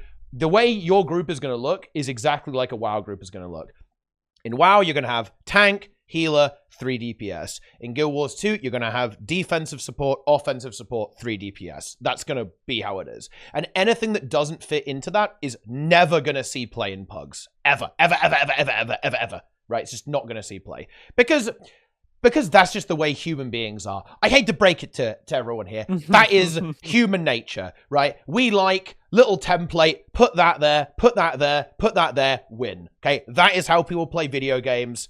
They always will, and they always have done. So this is kind of the issue that you kind of run into, right? With builds that don't fit. It's not that the build is bad, they just don't fit. It's like Heal Scourge, right? Like, almost nobody played Heal Scourge. Heal Scourge was by far the best build in the game. Not even close. It was so much better than anything else in the entire game that Any other MMO would probably just disable the spec on the spot if something like that was in the game. In fact, they definitely would. There is no way Heal Scourge would have survived in any other MMO for like more than a day, to be honest. I disagree. Yeah. I mean, okay, you're going to say... Augmentation Evoker. I mean, they kind of hit it pretty hard, pretty quick, though, right? Isn't it the strongest class in Mythic Plus? Still? It's... That is a very complicated issue, to be honest. And then it has fucked it up, You need to think about the history as well. Because I played Holy Paladin, right? Which is arguably one of the most strongest classes historically, which ran the meta from BFA to Shadowlands up until like 9.2 for probably about 3 years. It was by far the strongest healer in the game. It did the most damage. It provided flat damage reduction to the entirety of the raid, and it pumped on healing. So like, yeah, but like, could it? A lot of MMOs will have some broken ass shit. Could it combat res 5 people every 10 seconds though? That's the difference. No, it can't. Yeah. So like, yeah, sure. Like, I'm not saying that other MMOs aren't in balance. Of course they fucking are. And look at WoW right now. It's insanely. There's some pretty serious issues there. Although I would point out that augmentation actually has a very similar issue to a lot of the stuff in Guild Wars 2. Actually, the reason why that build is so good is because it has no competition. It's the only thing that does what it does. And that's why you run into a lot of difficulty. And funnily enough, the balance issues are the same. A lot of the meta classes are actually not even necessarily the best DPS anymore. They're the best DPS combined with utility. So a really good example of this, dude, this is such a weird derail, but there's basically a class, Mage in WoW has really good damage, but it also has godlike survivability and insane utility at the same time. Is that ringing any bells, guys, for anyone who's playing Guild Wars 2? Yeah. So it's yeah, other games have balance issues, and they're often actually very similar. The reason why the meta is so problematic in WoW, funnily enough, is actually very similar to why the balance in Guild Wars 2 is often a bit off, is because they don't balance utility and damage very well. So you'll have like a class that does a shit ton of DPS, but is also like stacked with like all the most godlike utility. And in general, utility always outvalues damage, right? Especially when it comes to pug groups, it will always outvalue that. So you can have like a build that kind of pumps like 10-15% more damage. It's not going to outvalue something having like insane defensive support potential, like Scourge, like Virtuoso, like Firebrand, right? In a lot of these situations. But now we're really derailing. I'm gonna re-rail. Thank you, Lara. Re-rail. Yes. Thank you for the re-railing. We're speaking about balance. Yeah. So at the start of the stream, I talked about Weaponmaster training a little bit and how I think it's like really fun to like try out the new weapons. But I think a lot of people sort of saw this coming, but it's kind of happened. I feel like it's kind of reduced variety in builds a little bit. Like I really like playing lots of different specs. I was doing this project trying to like learn every spec in raids, but I'm a little bit like almost like disappointed. Like so many specs, they just play kind of similarly now, right? They just use the same weapons. It's like, oh, you're playing Ellie. Well, Sword Warhorn is just like kind of the best combo on like every single DPS Ellie right now. You know, before you have to have the hammer, you have the sword on that one. Over there, you do scepter. But yeah, there's kind of this homogenization happening a little bit. I gotta say though, I do really like the feature. And I guess the counterpoint is that you can still play the other weapons. You know, you don't always have to play the highest DPS meta strat, right? You can just still play with Hammer Catalyst if you want to. But it's kind of backfired a little bit. I wonder how they're gonna try to balance this now, right? Like, are they gonna try to buff some of the other weapons up, or are they? I think this is a tricky issue balance-wise, and I'm not sure how they can address it because there's just going to be one set that's the best damage, right? And that's just probably going to be a thing from now on. I guess it's going to have to Should they even see it as a mandatory thing to balance it, though? Like, I get that maybe having it to where it's like blasting above the rest of the weapons is a bad thing, but I think at the end of the day, people are always just going to find whatever works best for them. It doesn't really matter, or whatever's just like the highest damage, anyways. And then the people that want the variety are going to find it elsewhere. Like, for example, Power Soul Beast, right? Like you can run it with sword, but people oftentimes recommend running it with axe. On fights specifically like HTCM, because then you can like jump off the platform. It's very, very easy. And I think keeping the weapons variety kind of like that, where you can kind of argue on different points, like, okay, it's a little bit less damage, but I also still gain from this if I swap up here, is where the kind of weapon system comes into play there. I do think the weapon system as a whole is just like very, very scary balance wise. It can be very, very messy very easily. And I think, you know, it's very nice that I can now play my class the way I want to, right? I'm going to have more weapons here in 6 months. I have every single weapon in my kind of class's repertoire. Like, this is a great thing for RP enjoyers. That is definitely true. Yeah. Yeah.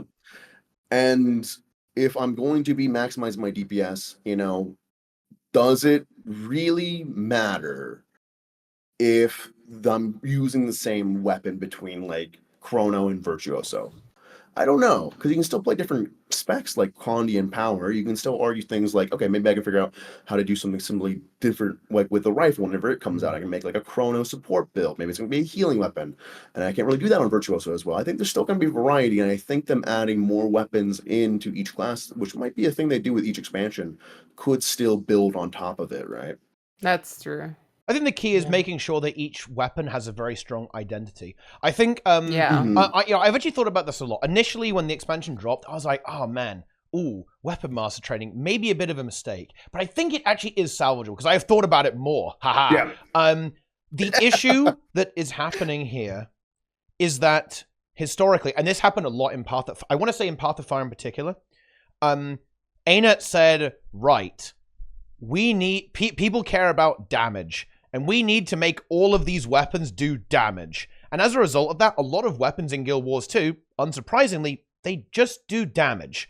And that's an issue. They don't really have an identity of their own, right? You know, so much. So I think the way that you can handle Weaponmaster training is actually by baking in more identity into these weapons. So I think Torch on Scourge is like a really good example of this. Like right now, it is basically just like a damage stick, right? That also has some free support on it. Lean it more towards support maybe, right? And make it more of a support style weapon. And then all of a sudden, okay, maybe you wouldn't take it on every single DPS build, right?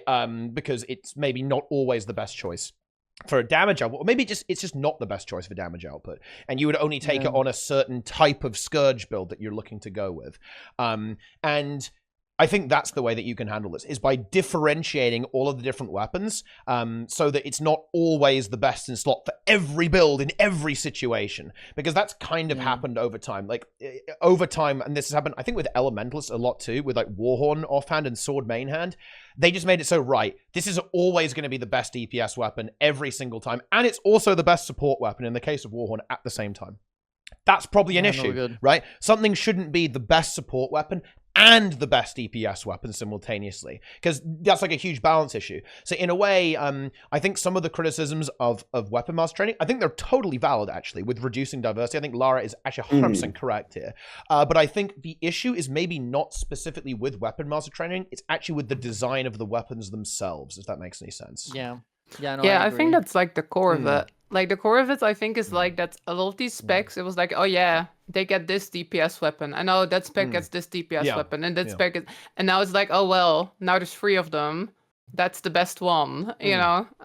You're completely right if you sort of differentiate. Like, they don't really usually do, like, boon weapons, do they? There's not really like, oh, if you're quickness, then you use that weapon. That's something they could mess around with as well. But yeah, that's interesting. I think that's a fantastic... like, I guess, like, explanation of this whole situation we find ourselves in. Yeah, I think they could also do it. The foundation has shifted, but I do think it's a very buildable foundation still. Yeah, like, they can still work on and improve it. Weapons are going to change. New weapons are going to be introduced. Hopefully, we get like one each expansion, sort of something like that. Maybe that will be too many, but you know, we know there's at least one more expansion coming out. I think they said they wanted to do 3, kind of. I don't know, but yeah, it should be interesting. Yeah. I would definitely for the new weapons. Oh yeah. I think the chat just brought this up, and I think the chat is very correct here. I think making more weapons boon support weapons would be huge. So many builds right now. We kind of saw this. Like, this is a topic that comes up a lot. It was recently, very, very a hot topic, right? Because they reworked a lot of classes to give alacrity, and you could kind of see that the way they were trying to do it was through traits mostly and through utility skills, and that kind of made a lot of the builds kind of burst at the seams, right, and make them weird to play. Like they were a bit odd with the playstyles because you had to use a lot of skills for rotation to keep up these boons. And I think if you shift some of that onto weapons, especially with Weaponmaster training, that enables a lot of builds. And there's been some success with this. Very notably, I would say the really notable one is actually like Heal Untamed. Like, it's a totally new build that basically got enabled by staff being available with the ambush skill. Now that works really, really well, actually, for another type of heal build. If you don't want to play Druid, for example, you want to give quickness instead. That stuff is really interesting. And I think that a lot of builds are really desperate for this. Again, the most notable one is Warrior, right? I think a lot of players want to play Heal Warrior. They want to have that kind of Guild Wars on Paragon set up there. You want to shout at people. You want to have your Warhorn on 2 to hit people. All that kind of crazy stuff. But it doesn't have a weapon, right? And they're adding staff, right? So no prizes on guessing what they're going to do with staff, right? On Warrior, it's obviously going to be a heal weapon. But yeah, I think that type of stuff could honestly really improve build diversity. Is if they really dig into these weapons and give them a bit more of a stronger identity with what they're supposed to be doing, right? And yeah, certainly think about the game. I think this is going to sound really weird. I'm not flaming here. I love the Guild Wars 2 devs, but historically, they haven't balanced and designed the game around how players play it. They have not done that. And they are now. Very noticeably, they are now. I think CMC and the current balance team are very tuned into what are the players actually doing. We should probably think about that when we're doing our balance patch, right? We should probably think about that, right? And I think that means we are going to see design in this direction. It's going to be, okay, so, it's cool to have like this super insane RP weapon, but what does it actually do, right? And that's very, what does it actually do in the context of the game? And I think we're going to see a lot more like that. And that's going to ruffle some feathers because sometimes, they disrupt things and they change things and modify how they work in order to make them fit and make sense within the game a little bit more. But ultimately, I think it will be a really good thing for the health of the game. And I think Weaponmaster training and the new weapon can really help out with that. And I think next on the list is new utility skills, by the way, because one really major balance issue, this is a classic one as well, is utility skills on core classes are very relevant to balance. Very notably, Elementalist has very weak core skills, and Guardian is almost like the opposite of that. Has some of the best skills in the entire... Mesmer too, you're not safe, really. Okay, has some of the best skills in the entire game on every single elite specialization. So targeting that would also be a really good area for balance. I think Relics help with this too, by the way. I want to let other people talk, because I'm just going... I can talk about balance all day, guys. I can talk about game design 24 hours a day. I could literally go on forever. I could do a 24-hour stream just talking about game design. But yeah, some of you should talk. Yeah. Well, no, I agree. I think it's the same thing. They can also do it with with like melee versus range attacks. Weapons or like CC, right? Like for example, I don't know, like Chrono. Right now, you probably use dagger, right? You could probably use, maybe sword is like does insane burst damage, but you don't want to do it because you have to like stay there and it's kind of annoying, right? But then maybe dagger does a little bit less, but it's range, so people use it. So things like this, right? There's a lot of ways of little knobs that you can use so people actually use different weapons, right? I'm pretty sure the case with Chrono versus dagger, dagger versus sword is that sword is actually pretty good. I don't know the exact DPS numbers, just that dagger is very ranged. Good and is ranged. If we're talking about balance, I think there's definitely a problem with the range in this game. Oh yeah. Yeah, well. Oh yeah. So, yeah. That is a good point. Yeah, but yeah, they can do it. They just kind of have to, right? They kind of have to balance some stuff. If all they the can range also do stuff like certain weapons will hit harder, but are also like harder to play. Sort of have that trade-off. Hey, this weapon doesn't have auto attack change that you can cancel. And this one does, right? Stuff like that. Yeah. Like dagger is incredibly easy to play. Like you are literally like the buttons you press don't matter. Done. You're just pressing them as they come up. I don't think it's a very healthy for that to be the best weapon for all power specs. Yeah, stuff like that. Like maybe buff up the sword so that it does more damage, but still have the dagger be like the ranged option and also like easy to play as well. And then you might still see both. There's something to be said about just like the value of having like these easier to play builds as well, right? Like we're talking about the fact that like it seems like build diversity is falling down because we're able to use all these special like kind of weapons that belong to different specs, but still having it to where like okay, maybe this is the build that is top DPS, and then this is the build that may not do as much DPS, but it's very very easy to play. Having that variety is very good. Obviously, there's a lot of variety versus power versus condition. Like there's still a lot of play space they can do design wise. They just have to make sure that they don't intermingle it too much. Like in World of Warcraft, they have like Fury Warrior, where they had like a build where you were just auto attacking and it was doing your top damage, and it was the best build in the game for Fury Warrior. That's a problem. Whenever we line up ease of playability and like top damage, like it just becomes a mess very very quickly. Yeah, games become less interesting. Yeah, the type of you need to make sure that builds that are very, very easy to play and also have insane utility don't dominate the game. That is an issue. I don't even necessarily think that builds being easy is the problem. It's just that I think that there's something else going on there. I want to slightly reframe how this is said, because I think when you say, oh, easy builds shouldn't be good, people tend to get a little bit upset at that. And I think understandably so, because it's not exactly the easiness. It's the fact that you've got to think about the easiness as part of the utility of a build. Like if a build only requires you to press 3 buttons, well, that means you've got 7 buttons that you can use whenever you want, right? Whereas if a build requires you to do a 20-step rotation, that means you are giving up all of your other buttons. You're sacrificing the entirety of your build purely to do damage, right? If that makes any sense. And that is a big balance problem, right? And I think that's kind of what tends to happen here. It's not necessarily, oh, X build is easier to play as such. It's more like this build is way more free with how you can approach encounters, right? You have a huge amount of freedom with how you can go about approach it. I think a really good example of this actually is Soul Beast, when you think about the sword compared to the axe.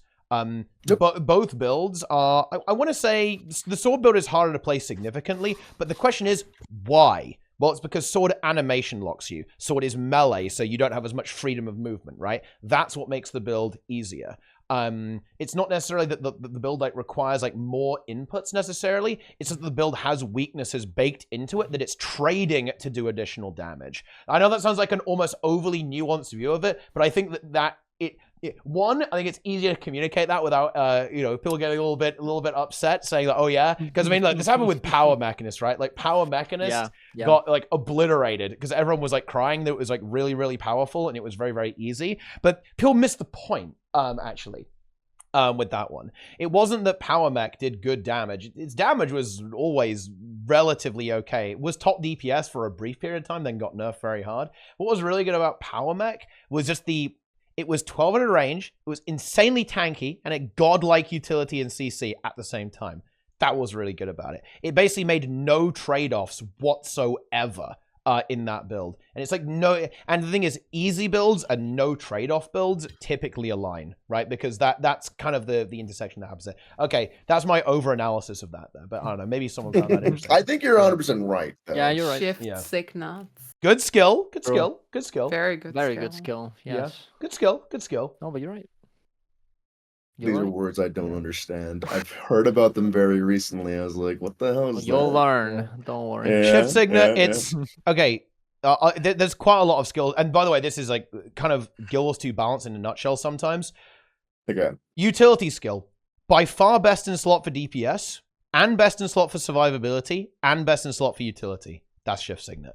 It's a 1200 range blink on an incredibly short cooldown that also buffs your mech massively and is a stun break and also removes conditions from you. And also passively increases your movement speed, so even if you don't have swiftness, you're incredibly mobile at the same time. is absolutely broken ability in terms of what it does. It is probably one of the most egregiously overpowered abilities in the entire game. And you know what who have to thank for that? The God Emperor himself. But you know what? We love to see it. We absolutely love to see it. I love God Emperor. I miss him. Are there any other pseudo topics that we really want to talk about? Like, kind of want to talk about the strikes, but I mean, we sort of briefly touched upon the strikes a little bit already. Yeah. I mean, the second strike is pretty cool. What do you want to bring about the strikes, Lara? Yeah, let's go. What do you think about them? I like the second one. Like the second one, I feel like is interesting. I feel like on challenge mode, it's got a bunch of potential. I feel like that could be a really interesting fight on challenge mode. I feel like the first strike was actually quite disappointing to me. Like, considering there's only 2, I like the first one is just, it's very, very easy, right? Which, and I think there's value in having an easy strike. I think there's value in just having one that's like easy to get into, especially for new players and stuff like that. But then at the same time, they gave it like so much health. So it's not that great for new players either, because it just kind of takes forever. So I feel like the first strike, and this might sound quite harsh. I really do like the second one, and I'm hoping that the first one will get salvaged by the challenge mode a little bit. But I feel like the first strike kind of misses the mark for everyone. Like, that sounds really harsh, but I feel like it misses the mark. I 100% agree. I think it misses the mark for like the players really looking for a challenge, which is fine. It's normal mode. There'll be challenge mode. But for the newer players, it's kind of boring because it takes so long, right? If you're not pumping damage, you're gonna be there for forever. So I'm really hoping the challenge mode will make it like interesting. And I've got faith. And again, I do really like the second one. I think the second one has really interesting design. But yeah, just I feel like the first one might need some tweaks. I'm not sure if they'll do any tweaks, but yeah, just either like just reduce the health pool and like make it really like, hey, this is an easy, accessible new player strike, or maybe somehow make it more interesting. I'm very conflicted on that. I mean, I think it's just the health, right? Like, it takes so long, and because it doesn't have that many mechanics, it's just like, why make it so much health? I don't know why they have that obsession with like making everything so healthy. They did the same thing with EOD strikes in normal mode as well. I don't, especially in a game like this where doing BTPS is kind of hard, especially for new players or like players that are not that good at the game. So it's like, why would you make it so healthy? I don't know. Doesn't normal mode sort of exist in an odd point in the first place? Well, yeah, because of that reason, I think. Because the mechanics are not that bad either. What's the intent of normal mode strikes, right? The intent here is it's supposed to be like a gateway point for people to get in and set up a 10-man content that allows them to get into raids, right? Allows them to kind of feel like they can be comfy in raids. And I would argue fights like Dagda and a lot of the IBS strikes don't really do anything. I don't think when they're that easy, this simplistic, very few mechanics, right? You're just pressing your buttons on a golem and it has a ton of HP. I think it is an overall negative, especially when we're only getting 2 bosses. I think that's the big kind of caveat there, is that we're getting 2 bosses a year, and we're all supposed to be excited for like this in 3 months to be the CM, and like it's such a blank canvas with just 55 million HP. Yeah, like to be fair, I think I was strikes are kind of fun. You have to move around, even Whisper of Jormag. Like, even the bears, you have to like Whisper target the other one. I like. But like bears, it's fun. Like, you have to move a little bit. You have to do stuff. In that, you don't really have to do that much, and it's long. And the actual strikes are not long. They're not long, right? And that's why even veteran players like it, because they can just go in there and completely destroy it. And it's like, wow, I did so much damage. That's so cool, right? But in this one, it's like, oh, okay, well, it's just not that good. Yeah, I don't know why they do it. I mean, they must have a reason. I don't know, but well, that's. I like the rewards. The rewards are great. Yeah, they're a lot better. Yeah, they're actually a lot better than I think they've been in the past. Yeah, like the little big face shield, exceptional, very good. Cool. I guess they should give you a bit more gold to like farm it, but I need to go back in and check if there's anything you can do with them. Honestly, I think cosmetic rewards that are interesting and unique go a lot further for a new player getting into the game than gold. If you tell a player, oh, this gives you 5 gold, I'm like, great. what does that mean in the context of the rest of the game? I have no idea. Sure, but if you tell me I can get a cool pigskin mask for a shield, I'm like, ooh, Natural. now you're gaming. Now you're talking my language. True. No, but I think I've actually been doing my daily strikes for once. Like usually, like I do the weekly clear for the goals, and then the daily clear is kind of for shards, right? I mean, there's some other stuff you get, but it's not that much. But usually, I didn't care about the shards that much. But like this time, there's only 2 strikes, right? So I don't get as many shards for my weekly clears, and I'm just like thinking like once the challenge mode comes out, there'll probably be like a cool infusion or something you can buy. There will be, yeah. Just because of that reason, I've been trying to do them daily. I will say, like, we talked about Dagda a bunch now. I do really like the second strike. Like, I think just like they really try to do something kind of new and interesting. And there's all like you can sort of pick which mechanic you want. I think that's really interesting. It has design space of some of my favorite fights in World of Warcraft, which are kind of called like build your own boss. And I think it's really sick. Yeah, something really sick. Cool. It has a lot of potential to be very, very hard on CM for sure. Arena need to figure out what they want to do with strikes. This is like the this is the thing. They need to figure out what they're going to do. It definitely feels like one of the areas of the expansion that it actually feels undercooked. They just don't know. They're not sure what they wanted to do with it. It's unpurposed, right? Like, who is that for? Who is that strike mission for? Like, that's the question. And I kind of found myself asking that about EOD as well. It's like, who is this for? Who are you making this for, ArenaNet? And I'm not totally sure that.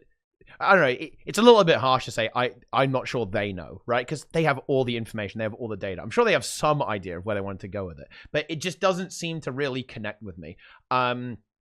With what exactly they're attempting there. Like, is it for people just to kind of do like some casual blast? Then why does it have 55 million health? Okay, is it for people who are looking for kind of like a squad content, raid content? Then why is it literally easier than open world? Okay, like where are we going with this?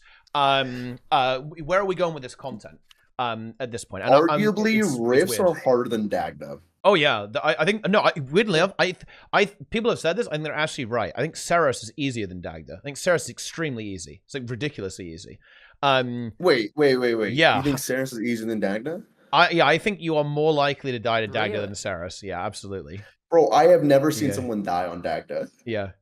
Yeah, and I have seen people die on Sarah. I guess if you fail the CC, it's pretty bad. I'll say that. I got over the beam. You have lingering AoEs that you drop. You have to have some sort of coordination there. People will drop it on top of the boss.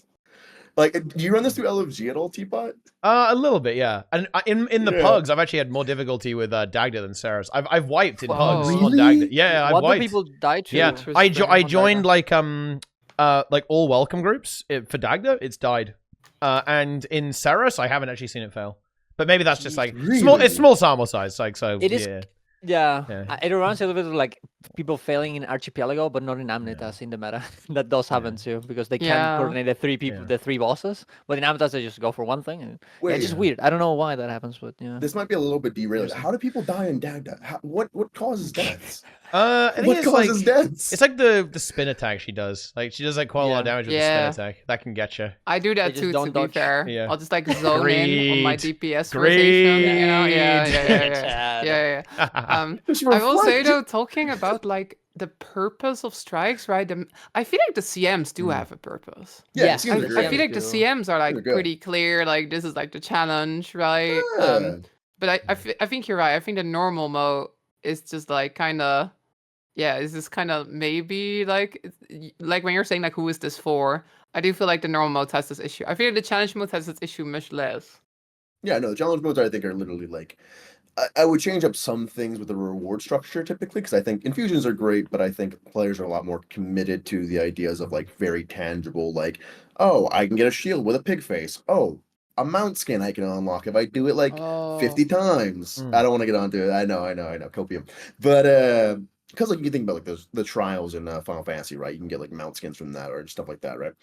And I think in general, the normal mode doesn't really seem to have much purpose. However, I will say this: you're saying that Cirrus is easier. I went in for like 4 wipes on Cirrus. I think that's perfect.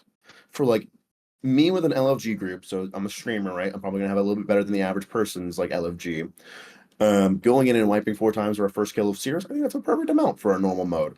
I think going in and 1 point Dagda, it felt completely underwhelming. Like it felt just like we were hitting a golem, and then sometimes we had to move a little bit. I wonder if they want for the people who don't do that much damage to feel the progression. Maybe that's why it has so much health. I don't know. I'm really trying to figure out like what is the reasoning, right? They have to have a reasoning. I just can't find it. Well, I think Dagda has more health than Sarah's as well, actually. Maybe they're trying to maybe. Oh, sorry. you're Well, right. I was gonna say, what we're missing from this picture is what is ArenaNet's goal with the strike mission? Like, like, do they actually care? Because the thing is, we're looking at this from the frame that ArenaNet care if people do strike missions, and it's actually entirely possible they actually don't care that much. Why? Well, because ultimately it's a reused story fight. Like, maybe it's actually not very expensive for them to actually make that, so maybe it's actually not a big deal if not a lot of people play it. Like, that might be something that's going on there. It's like really difficult to actually say. But why wouldn't they want them to play it though? I don't know. Look, I'm just trying to come up with an explanation. I don't. Yeah.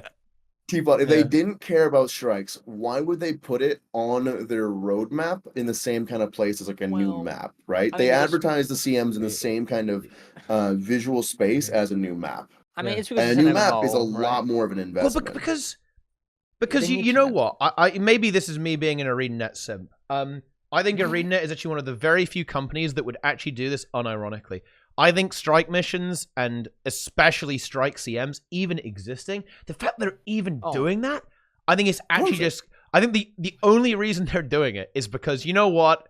They want to give something to the veteran players. I think they're actually not entirely... I think they're not entirely profit motivated with this. No. I agree. Other companies, like, they just wouldn't even do it. I'm serious. I actually think ArenaNet is one of the very few modern games companies that actually probably are doing something in the game that isn't even really profitable for them to do, which is like adding strike CMs. And even strike normal modes are probably not the best investment for them, to be honest, like in terms of their, like, you know, development hours, right? Like, and how much they're having to pay for dev hours.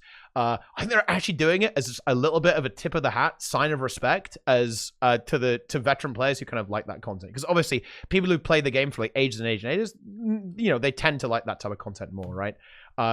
But I don't know. I'd love if they actually said so. I don't know. This is one area that I think the communication is actually quite mediocre. Is what's the goal with strike missions? You know, what's the CM supposed to be? You know, I think one thing that a lot of players are asking right now who are into raids is, am I taking time off for the strike mission CM? Is it dying in 3 pulls? Is it dying in 100 pulls? I don't know. I got no idea. And you know what? I can really see this. I don't know if this is the same for you guys as well, but a lot of my friends who are playing the game, one of the reasons why they're not feeling super energized about Soto is because they have no idea if there's going to be anything coming in the future that's going to be hyped. You know, I feel like if ArenaNet said, yeah, you know what? That Ceres fight is going to fuck you guys up. If, like, Grouch comes on stream and he's like, yeah, you guys are going to get farmed. I think people will be a lot more engaged with the game right now. Imagine how hype that would be. Yeah. Like, oh, WWE, like, I hope you're getting ready, raid community, because you're about to get farmed, motherfuckers. Yeah, and I feel like that would also just make sense, right? Because you might argue like, oh, well, it's actually like not good to make a really hard fight because it's not accessible. But we got the normal mode, right? Like, I think for a lot of people that engage with the challenge mode, we just want it to be hard as nails, right? Like, if you're the kind of person that's even gonna start doing challenge mode, you're probably down to, like, you know, to have at least one of them in the expansion be sort of Harvest Temple CM level. Yeah. And this is why the title being hard, game right? being horizontal means that you can always find content for your skill level, and there's not enough difficult content. I did like a difficulty scale tier list yesterday with my community, and I've got to be real with you boys. I think HCCM is a very hard fight, but I think they could, you know, they could take the dial up significantly higher. Oh, they could. Yeah, they 100% could. Yeah, they go way harder. First step, I think, at very difficult content. You might say there's a Doom CM, but I think HCCM is a much more kind of clear-cut, you know what, here's our first big step into it. And I hope we see more kind of content like that. That's my biggest hope. You know what they should do? You know how FF14 has like raids, but it also has like ultimate raids, right? Exactly. Yeah. They should just have that. They should just be like, yeah, there will be one strike CM and there will be one strike ultimate mode. I don't know. It's like clearly label the really hard ones, you know, because then people know it's coming. Yeah. And they could do that because, like, if you consider HCCM like a ultimate strike, right? Mm-hmm. It fits almost perfectly in line with what I would say is the easiest ultimate in Final Fantasy XIV, which would be Uwu. And I think Uwu. And I think you could kind of take that same kind of step process they've had, where they had T after that, which was very difficult, but it's like kind of like the mid-level of the ultimates, and now like the community's like begging and pleading, please don't give us any more content. We've only had 8 months to prepare. Like, we can't take another ultimate. It's too hard. And maybe that's a little bit too far. Maybe that's a little bit too copium, but like I think HCCM's a very good proof of concept. Yeah, for sure.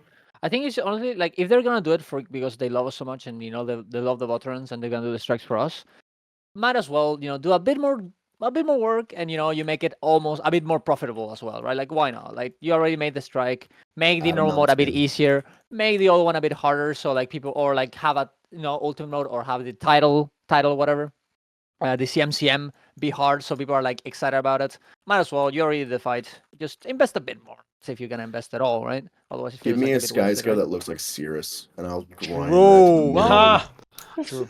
Yo, I gotta say that I don't think it's entirely like just purely like, hey, they want to like throw the veterans a bone. Like, I think throwing the veterans a bone might not be like directly profitable, right? But I think indirectly it will help, right? I do think sort of like for the game being healthy, for like, investors players who will write guides and like make content and stuff like that. Like, if you want to have that sort of really invested player base, it makes sense to make something like strike CMs. Like, even if it's not directly gonna give them lots of profit, I do think it's very important for them to do something like that, just to sort of retain that super invested mega fan player, right? No, I agree. I mean, Square Enix can release dog shit like Forsaken and people will still be excited about 14. So like ArenaNet can like have a bad patch, and if the CM is still sick, people are going to be excited about that because it's content that does feel like it's designed for the veterans, for the hardcore player base, and it feels like ArenaNet's throwing us a bone, even if it's not exactly what their intent is. It is the perceived intent is there, right? There's still a goodwill within the community. I think that's what's important. Well, yeah. Okay, well, maybe not always on Twitch. Yeah, maybe not on Twitch. Yeah, true. That is, I think that's a good. But in Lara's community, right? True. In Lara's community is the best. I agree. They are easily. Yeah. I do think. I mean, you were saying? I was gonna say there's definitely value in the CMs, like overall. I think like it's not like completely pointless. It's not like ArenaNet is saying, "Oh yeah, we're just gonna do this for no reason." It's like, "Oh yeah, we're just gonna add this," and it's actively hurting the company. We're losing money on this. It's GG. We have one more year. I think the way that strikes are being developed is actually extremely efficient, right? Like they are story bosses, story models, story voice line, story animation, story arena, story everything. And then they're juicing it up a little bit and making it do some other stuff. So yeah, it's like super efficient in terms of development. But I still think they need to communicate exactly what they're supposed to be. I think this is true of Fractals as well, right? Like Silent Surf, I think people have no idea what to expect from the next Fractal. I think in the same way that we had the balance manifesto, we need the instance content manifesto from ArenaNet. Is the next Fractal going to be a dungeon? Is it going to be a single boss encounter? Is it basically a strike mission but 5 players? I don't know, to be honest. And nobody knows, which is weird. This actually does seem to be one of the areas that ArenaNet maybe are not totally nailed down on how they want to go about this, because I think they've communicated pretty clearly about a lot of the things they want to do in the game, but just not about instance content very well. That's kind of a problem. And it's actually a bit of a tricky situation because I feel like a lot of other games they don't actually necessarily communicate about their vision. You just look at their past work. right? Like, nobody's ever going to go, is the next WoW raid going to be hard? Nobody says that, because obviously it's going to be. No one's ever going to go, is the next Final Fantasy Ultimate going to be difficult, guys? Yeah, that's not even a question, right? You know, because you have the past body of work to go by.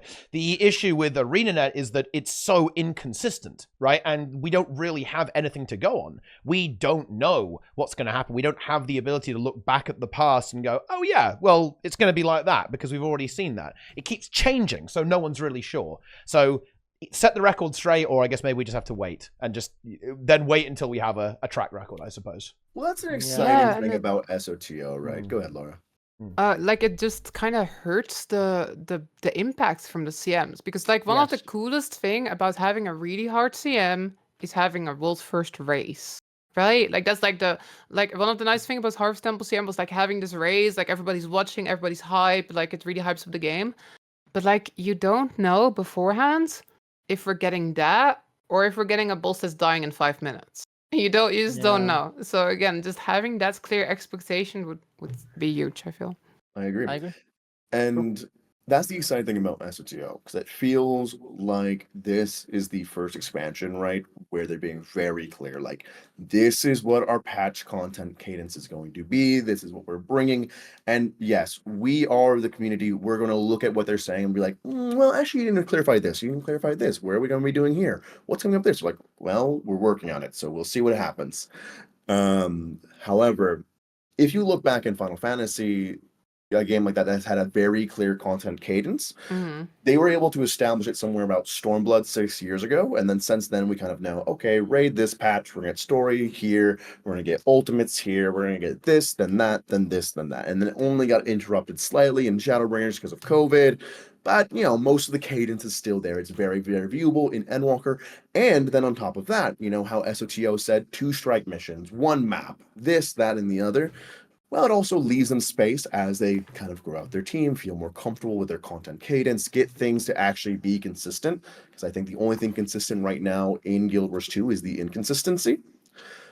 To eventually kind of get it to a point where they can expand on it and say, okay, not 3 strike missions, but we'll go ahead and do it to where we have an extra little map that's going to be like dedicated towards like a new kind of rift content that's like a lot of bosses and stuff like that. Or like, let's try this thing, let's throw it at a wall and see if it works, much like how Final Fantasy is trying it out with Bajda, much like they're trying it out with their like Criterion content. They've set a consistent tone, they know what they're doing every single expansion, and they're finding little slots to kind of slot something in new and try it out. I think that's what we can kind of hope is the future of Guild Wars 2, and I think it'd be very, very exciting to see. That is one of like just, I guess, taking it back to Soto, I'm like reminded of this. I think one of the best things about Soto is that it's like one of the first times where we really know what's happening next. Like the expansion hit and we immediately have stuff to look forward to. Like when EOD dropped, it was like, well, what is happening next? And then it was like season 1, and then it was like, oh, is there going to be post EOD after season 1? And there was a little bit of post EOD. But like this time, when you're like, yo, expansion is here. Like in 2.5 months, there's going to be that patch, and then there's going to be another patch of legendaries and new weapons. It's a huge improvement. Would like to know more details about the strikes and the strike CMs. But I already think it'll come with time. It's already so much better than it was with the previous expansions. It's a nice and day difference. Yeah, Laura. Oh, sorry, Teapot, go. Oh no, I was going to kind of add to this. This is definitely something that makes it very difficult to give a lot of commentary on Guild Wars 2, in my opinion, right now, because it's going to sound like such a cop-out. But I feel like there's almost no point in truly giving our opinions on Guild Wars 2 until like next year. I know it's like such a silly thing to say, but we're not even going to see like the full picture until they've done a full cycle of all of this content. Like we don't in a lot of ways we're kind of playing a slightly new MMO now, right? In a lot of ways, this is very different to how Guild Wars 2 has been. There aren't that many MMOs that completely rework how they release content 10 years in, right? That's quite different. You know, that's a very weird thing to do. So I think it's really difficult to truly talk about this because we haven't seen it yet. We kind of have to wait and see what they're actually going to do with a lot of these things there. But yeah, please go ahead, really. Ask Lara something. Whoa. Was Ask that really away. loud? Sorry. Yeah. Lara, so you are a big story individual. And we're talking about the strikes. We have 2 strikes. So we know that we won't get a strike mission for Eparch if we went to go fight him this expansion. It's so Do weird. you think we're gonna go fight him in his like realm in the next kind of like few kind of map patches? I definitely think that we're gonna go like to the demon realm. You know, they keep Yes. teasing it, they keep talking about it. And my guess is that it will be like some meta events. You know, like some big epic showdown. To me, honestly, it's really strange to me that there's no third strike. Like I know that like just having like I know that it's like, you know, it's like their first time doing this thing, and like you don't want to like overstretch the team, right? You don't want to like burn anyone out and stuff like that. But it feels a bit strange that like there's gonna be a lot more story, but there's no strike in the story, right? Yeah. The same thing happened with like Diala. Like the first boss could have definitely been a strike boss. Like I don't know why wouldn't they have done that? And what is gonna happen like now on the first part? Is that boss gonna be just not used at all? Like that kind of sucks. You know, they probably should do that. But Well, I think metas are going to be more kind of reran than strikes typically are. It seems like. Well, yeah, but you just pick the boss, you get the boss, and you put in a strike. Boom, easy. You get another strike. Yeah, you could do that. Yeah.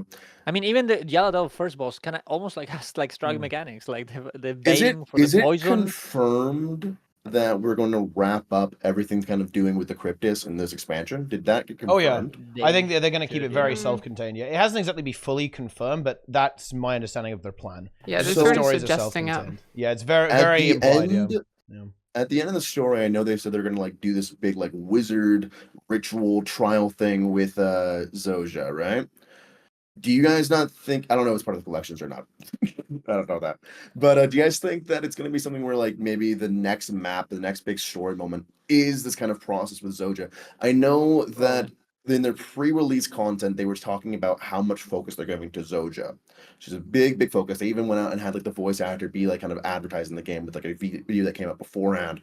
And I get this feeling that we're not going into the demon realm yet because they want to save Eparch for like a strike or something kind of big like that, right? Because like imagine how cool it is to have like the king of the demons as your big strike CM. I think they'll do it as the meta. They'll do it as the meta, no? You think so? Yeah. But we didn't really get like a big knowable Cryptis as like the meta in the current content, right? Like We got the big tentacle person. But do we know anything about him other than being a big scary tentacle guy? It is a bit weird, actually. No. It is very that meta event is very disconnected from the lore in a weird way. Yeah. It's like, oh yeah, you know, I don't know what happened. I don't know. Maybe it is. Maybe Maybe that's where Eparch was supposed to be. But no, you know, I think that yeah, I think it will be meta event. They'll probably make, you know, you go into the Uber Demon realm and Eparch is there. He's just massive, giant. I don't think.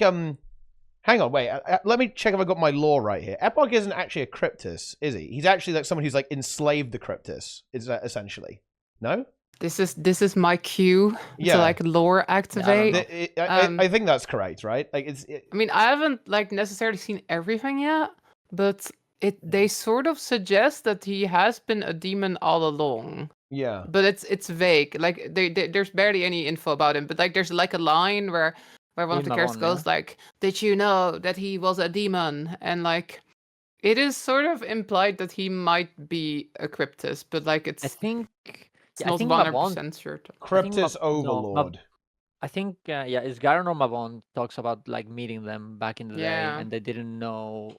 Did they say that they were like always a demon? I'm not completely sure. I don't remember. Yeah, the line was something like did you think he was a demon? Like it seems to be that maybe he's not like he was like disguised or something, you know. Yeah, we don't know. Well, that's kind of cool though. Not knowing it makes me excited. Okay? Yeah, I think there's a good level of mystery with it. I really liked what they did with like Peva in this expansion. It's just that like also is very good, like I was just talking about like how I like that we sort of know that their story is coming, but I feel we like don't know where it's going. That's true as well. But like, I feel like it's big. Guild Wars 2 story, I feel like it's always had this issue where, like, when they do an expansion, like the pacing is pretty good, but then in the final act it just like rush towards the end, and it tries to just wrap up everything in like an hour of gameplay. What I really like about this expansion is that they just kind of didn't do that.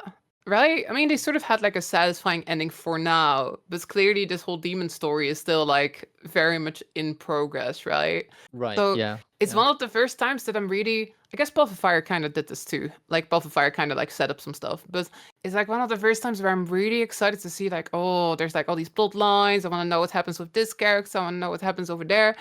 Are we gonna go to the demon realm? I think I just keep saying it, but I think Sodo's biggest like victory is just the writing and the storytelling. Like it's like they really finally figured it out. Like how do we make satisfying expansion stories?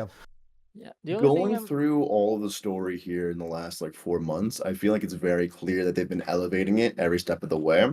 I feel like season 2 was really good too. Season 2 of Living World, but then HOT was very rushed. And then I think Living World Season 3 was pretty good, POF was pretty good, and I think things started really getting like picked up to be like very, very exciting for me as a new player about Living World Season 4. IBS was peaks and valleys, and then I thought EOD was exceptional as well. But like again, sure. I just like that the pacing doesn't feel as rushed for once. Yeah. Very nice. I feel like it kind of did the main story a little bit, right? No.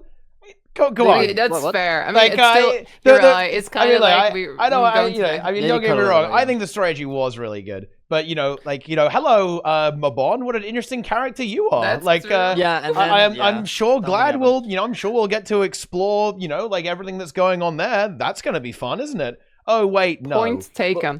Point taken. I think the difference is that it's one character being rushed as opposed to the entire cast. Like before they would have gone like final instance. Oh, we're going to the demon realm now. Epoch's dead. Oh yeah, we saved the world. That would have totally been. They would have done that before. Do you not feel that the third act again was a little bit rushed? Like it's like, oh yeah, hi, Sarah's dead.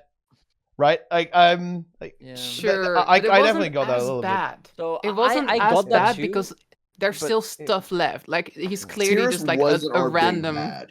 Like the thing is, like I feel like I felt the same way, but I don't know. I feel like there's so many people that say like the complete opposite that I feel like I'm missing something as well. I don't know, but also the Mabon thing. There's a lot of information about Mabon in the collections and the events. Like there's so much about Mabon. But the thing is, like you see what happens to him before you actually get there. So it's kind of like kind of weird. Mabon's a bit like whoever that crystal dragon is that died. That was Glint's son. Oh, Blast. Yeah, that one. He died in 2 seconds. He might have been in Guild Wars 1 or something like that. But in Guild Wars 2, like he just shows up, is like, I'm going to save you, and then dies.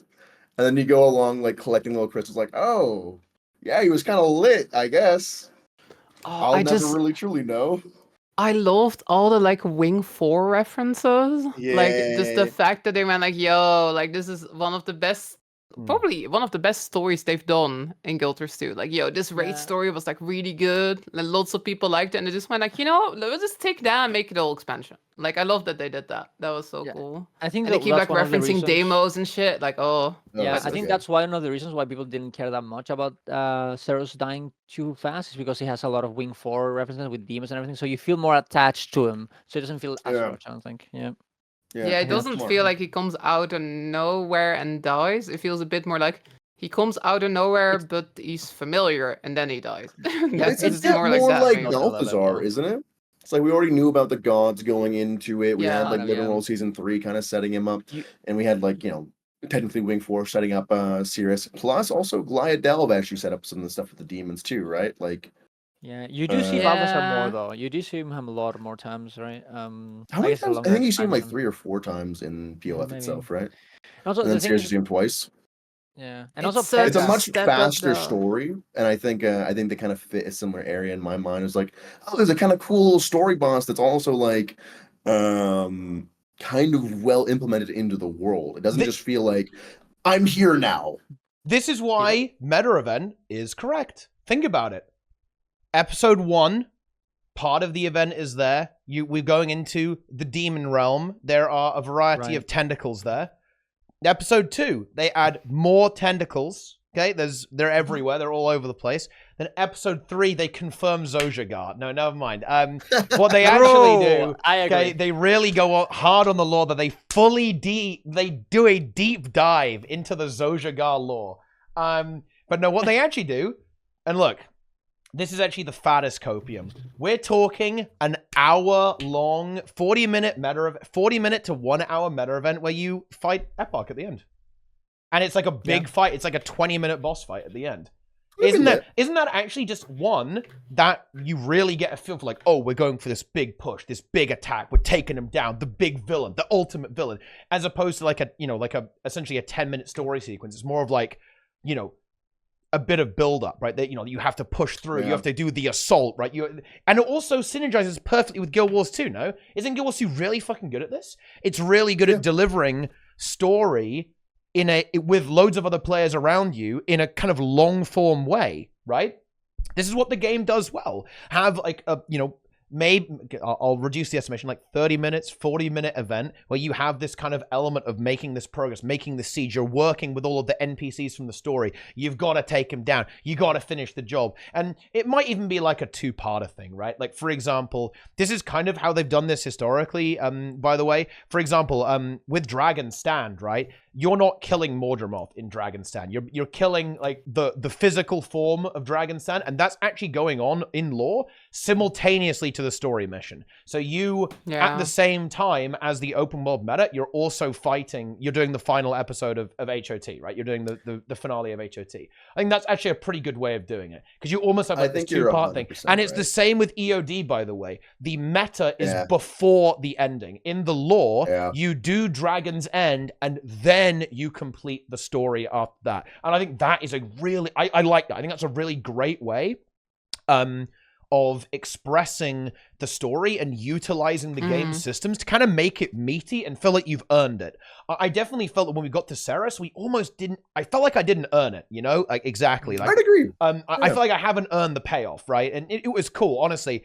I love the next map is very exciting to me because I love the visual direction they've taken. With Naos, right? Like this, the dream realm. I think that's a really cool idea, actually. And I love the visuals of it. I mean, that arena with Saracen is just fantastic. It really, and the music as well. The track is called The Bloodied Lord, by the way. It is stellar. Incredibly good. Correct me if I'm wrong. It's Brian Atkinson, I think, made that. It is very fucking good. I think that's the guy's name. Yes, it is. It's really good. And the entire kind of visual aesthetic there is fantastic. So just do it in a meta event. Imagine an entire map like that, multi-stage meta event, maybe a little bit of group coordination. Doesn't have to be hard, right? But make it engaging. And I want to actually fight the boss. I do not want to see a tentacle monster do this, and then you just poke him in the eye. Fuck that. I want to actually fight the boss, and then you finish him off in the story. Beautiful. Yeah. I really like that at some point in the story, they were like, go do the Skywatch meta. Like when you go to the Wizard's Tower for the first time. Yeah. Like they made that like a part of the story, which was like, yo, this is when you go do the meta. Yeah. I really enjoy sort of like having the story be told like that. They didn't really nail it because they made sort of this alternative, which was like you can get orbs or something, which kind of makes sense. Like if the meta isn't running, maybe you're from a different time zone, nobody's doing it. It's nice that there was sort of an alternative. But basically everybody accidentally completed the orbs before doing the meta. Yeah. It doesn't matter that much, but it's a very trolly. Very trolly. I want more of that. I want like the story to very clearly be like, yo, this is when the meta takes place. The meta is a part of the story. Like that's so good. My experience with it day one was I went in and did the meta, and then I was doing my story, and like 10 minutes later it told me, go in and do the meta. And I sit down and I was like, well, I guess I have to wait 2 hours. Like, thank God I could go do rifts. Thank God I could go do events to fill it up. But I think what you're saying is true, is that everyone should do the meta once. It's very cool that it was part of the story. And what they should simply do in the future is just have it to where it's a little checkbox. Like, oh, your character has done the meta at some point in the last week or something like that. Okay, well, yeah, this event then, or this story beat, just goes. They need to have some type of Yeah. technology that allows them That'd to be check cool. for that. No, I Yeah. agree. Yeah, because It was, otherwise, a lot of people just go for the story. They don't, and they feel like it's a bit rushed because they didn't do the meta before. Right? Yeah. That kind of happened with HOT. Like I Oh. did that in HOT. I didn't do the meta, and I just did the story. And I was like, okay, I guess This will be this will be such an exciting system. Actually, I think it's a bit of a Pandora's box. They have to be really careful with the implementation. But yeah, I think that would be so cool. If you could just start it whenever you wanted it to. There's a few events that operate like this, but I think they'd be very concerned about the maps actually ending up getting populated, basically, and like having enough people to actually get them done at any time. I think that the system that ArenaNet have in place, where everything's on a rotation, it works extremely well. It means that there's always people to do it. But yeah, if there was like somewhere to do that, that could be. I mean, it could be interesting. You could argue that already happened though. Yeah. With the core maps, you know, because like you could advance them whenever you want back in the day for the wall bosses, right? And that didn't quite work, right? Yeah, it was a bit weird. Yeah. It was quite strange. So they very. I mean, also it's also just like a players know how the game works kind of thing, because it's very established that this is the way the game operates now. Is everything's on a schedule, so it is difficult to do it. Maybe you can do both. I don't think they need a way for you to start your own meta events or anything like that for the story. I do think simply like, you know, if you already did the meta event, just have it be a checkbox. Say, okay, yeah, you can proceed with your story then. Yeah, regardless. It doesn't have to make you wait for another 2 hours. Right. And I think we actually kind of get this a little bit like a start your own meta. Hopefully, maybe with like the way the rifts work, right? Like you build up conversions system. Yeah. You build up your own like little rifty box filled with like a certain level of essences or whatever. I don't know. I don't do rifts. And then you can go ahead and like fight your big boss, and hopefully like as tier 4 rifts, tier 5 rifts, or whatever they are, kind of come out.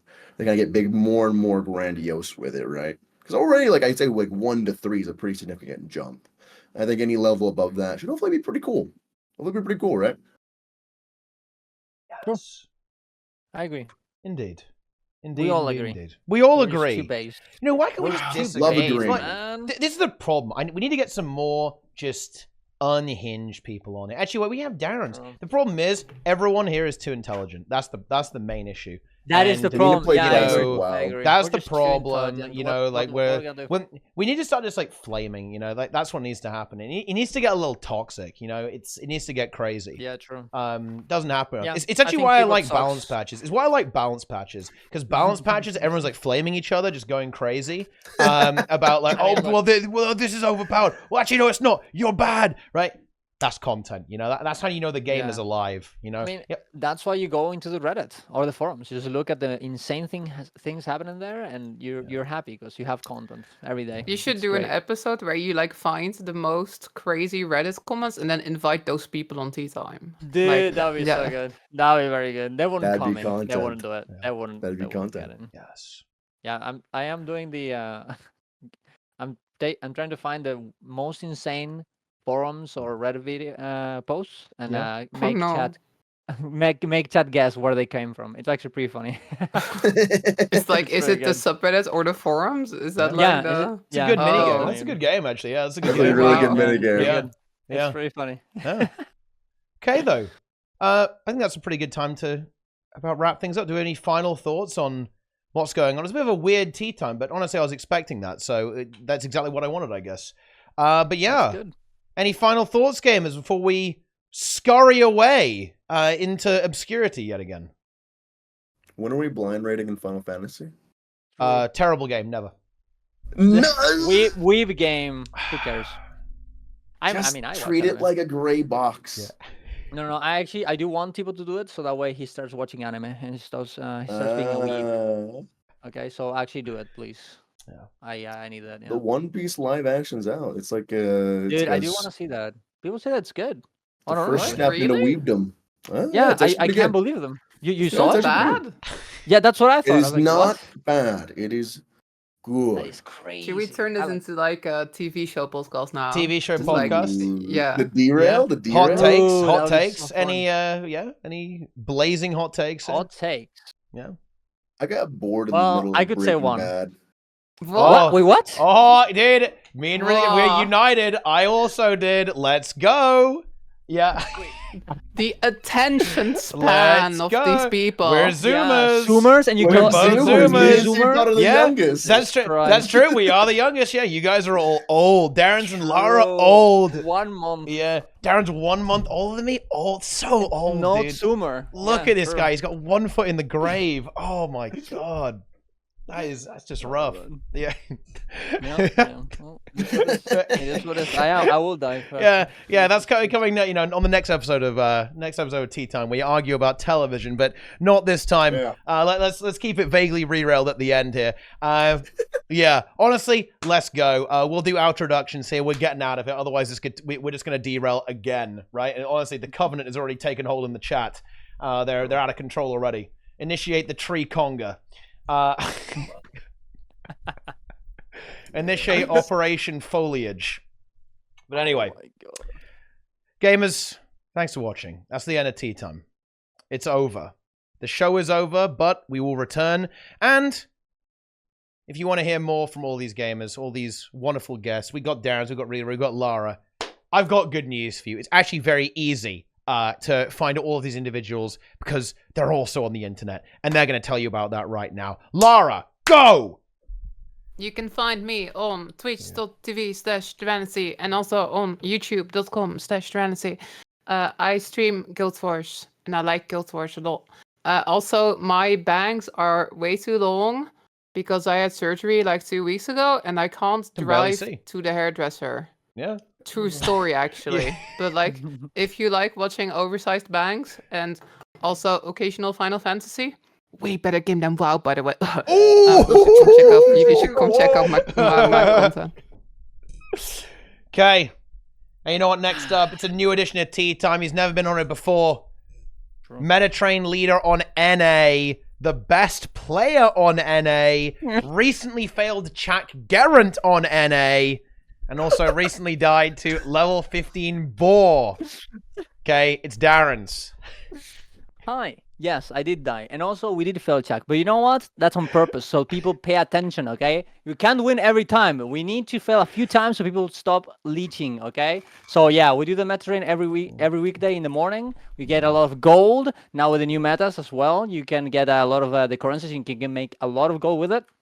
And you can come in and join at any point in the meta and get some achievements, Battlefly and such, all that kind of stuff, Darens and I, and it's very fun. Yeah, we also play WoW. You know, we're in the retail WoW as well with Teapot and the team, and it's very, very fun. But you can watch me in twitch.tv Darens with us because people kept calling me Darren instead of Darren, so I put Darens with us. And on YouTube as well, Darren's Guild Wars 2. But yeah, that's it. Follow me there, Poggies. Okay, boom. And finally, it's the other guy. It's ReelyReed. Not to be confused with someone else with a similar name. This is my name. I had it before her. If you look at the dates. Anyways, who am I? I'm ReelyReed. Hello, welcome. I like to do all sorts of things. I play a lot of Guild Wars 2. I have just recently done like all the raid content in Guild Wars 2 on CM. I've got like 3 more. I need to kill HUCM. I need to kill Quantum. I need to kill Doom CM, and that's it. All within 5 months or so. Last man, then maybe me. And we did just recently here a full 7 days stream of HGCM without stopping. Teapot came by and helped out with some tips. This was not blind. We do most of our raid content blind. If you want to come by for that, everyone's invited. Most of the time, I am just doing NALFG, boys. I don't really, no kill proof. Come in. It's content, boys. It's content. I might be playing WoW with Teapot if they can like make a team worth doing a Hall of Fame, but if not, man, I don't know. I was watching them yesterday. But boys, you can find me everywhere: Twitter, YouTube, Twitch at ReelyReed, not the other one. Okay, and then it's me. I love ReelyReed. You know, look, if you this is the only place you're getting content like this. You know, let's just cut the bullshit. You're getting content here. Follow the stream, subscribe. If you haven't followed everyone here and subscribed to everyone here and bought the game using everyone's referral link here, I mean, honestly, what are you even doing? I don't understand. Like, you're wasting your time. Get on that. Do it right now. follow the stream, subscribe to the stream, come back and watch every day. Come back and watch everyone here every day at the same time. Just open up the multiple browser tabs, melt your laptop, all that kind of good stuff. Watch all the other tea times. 25% off. 25% off with September. Let's go. Whoa. And you know what? I'm going to finish this. You know, like everyone's saying, oh yeah, this MMO, this MMO. All games, they're complete trash. Don't play any of them. Thanks for watching, gamers. We'll see you next time. I'm out of here.